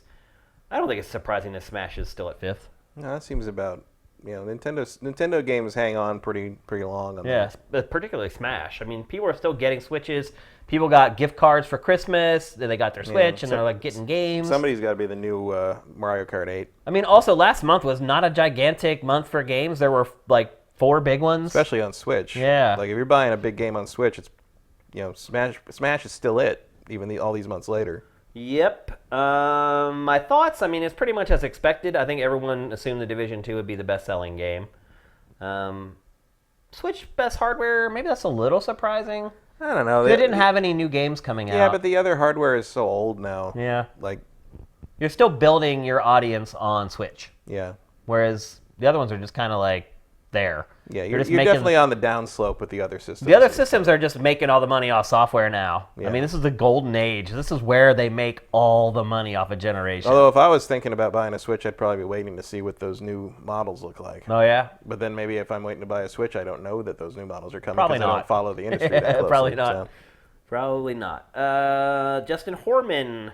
Has Mr. Kyle been playing Ninja Gaiden 2 since it went backwards compatible? He was when I left here last week. Yeah, I played a fair amount of it. It's still good. I forgot how gory it is. How many incendiary shurikens have you eaten? Oh, not too many. That's pretty much the first thing you learn to deal with. It's the werewolves that drive me nuts more than anything Oh, yeah, else. they're evil, man. They're tough. But the Scythe deals with it, more or less. Yeah. Is that what you're It's a good using? game. Yeah, I switch between the normal sword and the Scythe. Those are my 2 favorites. I also went back and played a little bit of Ninja Gaiden Black, the first one. Nice. How far did you get before you quit? The horse battle? Oh, no. I got to... where am I? I got to the point where you come back out of the underground and the military's taken over the city. Oh, okay. That's where I am now. So chapter 11 or 12. Yeah, or you made it like pretty far. That's crazy. He has a question here, too. Has there been any games added to backwards compatibility that either of you have played a lot, or you just not have enough time for old games? I replayed Fable 3 recently, although unfortunately they just made it Xbox One X enhanced, so I played it before they did that, and there were all these weird errors in it that I bet don't happen now. I played both. I played all the Fables backwards compatible over the course of the Xbox One's existence. Actually, I like those games. You use backwards compatibility a lot. I do. Red Dead Redemption 1. Yeah, I played it looked through that amazing. Again. Yeah. I used it to check it out, and I have not done it since. And a big reason why is because when I come over here, Matt a lot of times has something on his X playing that's an old game, and I stand there and I'm like gobsmacked. I'm like, holy crap, man! They do a good job. Ninja Gaiden they do. 2 looks really good. Yeah, it does. I was shocked, man. I was like, damn, it looks like a different game. Yeah. It's really crazy. It's impressive what they're doing with it. But yeah, to your point, yeah, I just don't have time to go back and play old games, unfortunately. I wish I did, but I've made some time for them on the X. It's like you said, the up-res and the it's shocking. As long as they're specifically enhanced, as long as there's an update for them, they look pretty good. And Yeah. I did load up Fable 3 after they, my save after they updated it, and yeah, it's super sharp. It looks way better. Yeah, I wish I'd waited an extra 3 weeks to do that. I mean, I remember when we were sitting there watching it, like, we're like, what kind of update could be coming Yeah, for this? I didn't see that It just coming. happened on the fly. Let's see. J. Reed Vic 7, during a rapid-fire Q&A with Game Informer, Ed Boon revealed that Neo for The Matrix was almost in Injustice 2, but the deal fell through. Will we ever see Matrix in games again before there's inevitably rebooted films? I would be very surprised if we saw more Matrix games. Yeah. The time has passed. I mean, even when the time hadn't passed, the games were so bad. Yeah. I mean, there's a They good tried. There's a good Matrix game. Yo, you could make somewhere. a great Matrix Yeah, game. I mean, you could definitely. I would make a good argue one. Conker's Bad Fur Day was a better Matrix That's than the true. Matrix video games. Yeah, I mean, I'm like 90% sure that the reason that would have fallen through is the likeness rights for Keanu Reeves. Yeah. Which is probably also why we're not getting John Wick in Mortal Kombat. Yeah. Which is unfortunate. Well, apparently we are getting Joker, Terminator, and Spawn of all. I mean, McFarlane is trying to make Spawn a thing again because they're making a new movie. Mm-hmm. All three of those seem to be movie tie-ins. Actually, the new Joker, the all new Terminator, money. it's all that. But I mean, I would definitely like to play a decent Matrix game, but like it's been too long. That movie's 20 years old this month, or last crazy. month. You know, it's over. It's really mind Happened. blowing. Oh yeah, it's way too late. I don't even know if they'll reboot for movies. To be honest, with There's you. been talk of like a Morpheus prequel, about like Morpheus's youth or something. I don't know if that would ever happen. The Wachowskis certainly wouldn't make it because they're semi-retired or maybe fully retired. Like they, or fully moved on. yeah, well, also that, yeah, but like. Yeah. They shut their production company down and basically walked away from movies. So, Wow. I mean, if there's anything that could maybe tempt the Wachowski sisters back in, would be maybe to retake control of the Matrix. But I also feel like they probably feel like they've told that story and they don't need to go back to it. They've also made a ton of money. They have, but then it's not like their last few movies made a ton of money either. So I don't know. Hopefully they were smart with money. In the meantime, because nobody got rich off Jupiter Ascending and Cloud Atlas. I'll tell you that much. Oh, you know what I would say is Jupiter Ascending wasn't as bad as I thought it was going to be. I think Jupiter Ascending is pretty bad. It's pretty bad, but it's not. I as bad. honestly thought it was going to be like one of the worst movies ever made. No, it's not as bad as its reputation. Yeah. But Eddie Redmayne's performance is one of the worst things It is I've ever hilariously seen. bad. It really is. On the flip side, I think Speed Racer is underrated. I'd agree with that too. Yep. I was a big Speed Racer fan as a kid. I actually was. I think that is as good as a Speed Racer movie was ever going to. Oh yeah, absolutely. Like no question. Yeah. And visually, it's insane that they ever made it. Yeah. It's real. I mean, it was like a niche cartoon when I was a kid. Mm-hmm. It's nuts that they made that thing. Let's see, Vincent. Here's some updates or some clarifications. 2 notes on the return stuff. GameStop is only allowing returns for specific games. I did not see that. It wasn't in the story that I read. Starting with Days Gone, as I mentioned. And MK11, it's not part of it, but we knew that as well. And PSN only allows returns if you haven't started downloading the game yet. So you can't actually sample the game and then return it on PSN. So that's mostly there in case you made a mistake, I guess. Yeah. That's really all it's there for, is if you downloaded accidentally the wrong thing. Or you just have buyer's remorse, like immediate buyer's remorse. Two fouls for you. Square Enix announced today that it's taking Sony's usual time slot for E3. Do you think this means that they've got some big games such as Avengers and Final Fantasy VII Remake to show, or do you think that it will bomb like they're showing at E3 last year? I do not think that that's why they took the slot. That they have. I like, think they just took it because it's a more visible there. slot. Yeah, it's, a it's like slot. the prime slot. Yeah. It's like there's a reason Sony had it all this time. People are used to tuning in at that day and time during E3. I mean, I'm surprised there wasn't like a fight over that time slot from all the publishers. To your point about last year, remember Square Enix tried to do the whole Nintendo Direct thing last year, and it was a disaster. I don't know if I've ever been so happy we did not go live for something. Yeah, that's right. Yeah. And, I think they'll probably do that again. Yeah, I mean, it seems likely. I don't think they're going to do like a live press conference. No. And as far as having big stuff, I mean, it feels like it's past time to show that Avengers game, but who knows? It feels like now, once Endgame's out, then you can show this game that probably ties in somehow with whatever happens in those movies. So maybe we will get to see it. I mean, at least just the fact that they showed that Iron Man VR game was just like, wow, movement. Hey, look, there's life in him still. Final Fantasy VII Remake, I think that game's years out. Yeah. Years and years out. They have been working on it for a long time. Yeah, but I think they went more or less back to the drawing board at some point again, and now once Nomura finished Kingdom Hearts 3, I think they took 2 steps back again, and I'll tell you this much: you're going to need to buy a PS5 for it.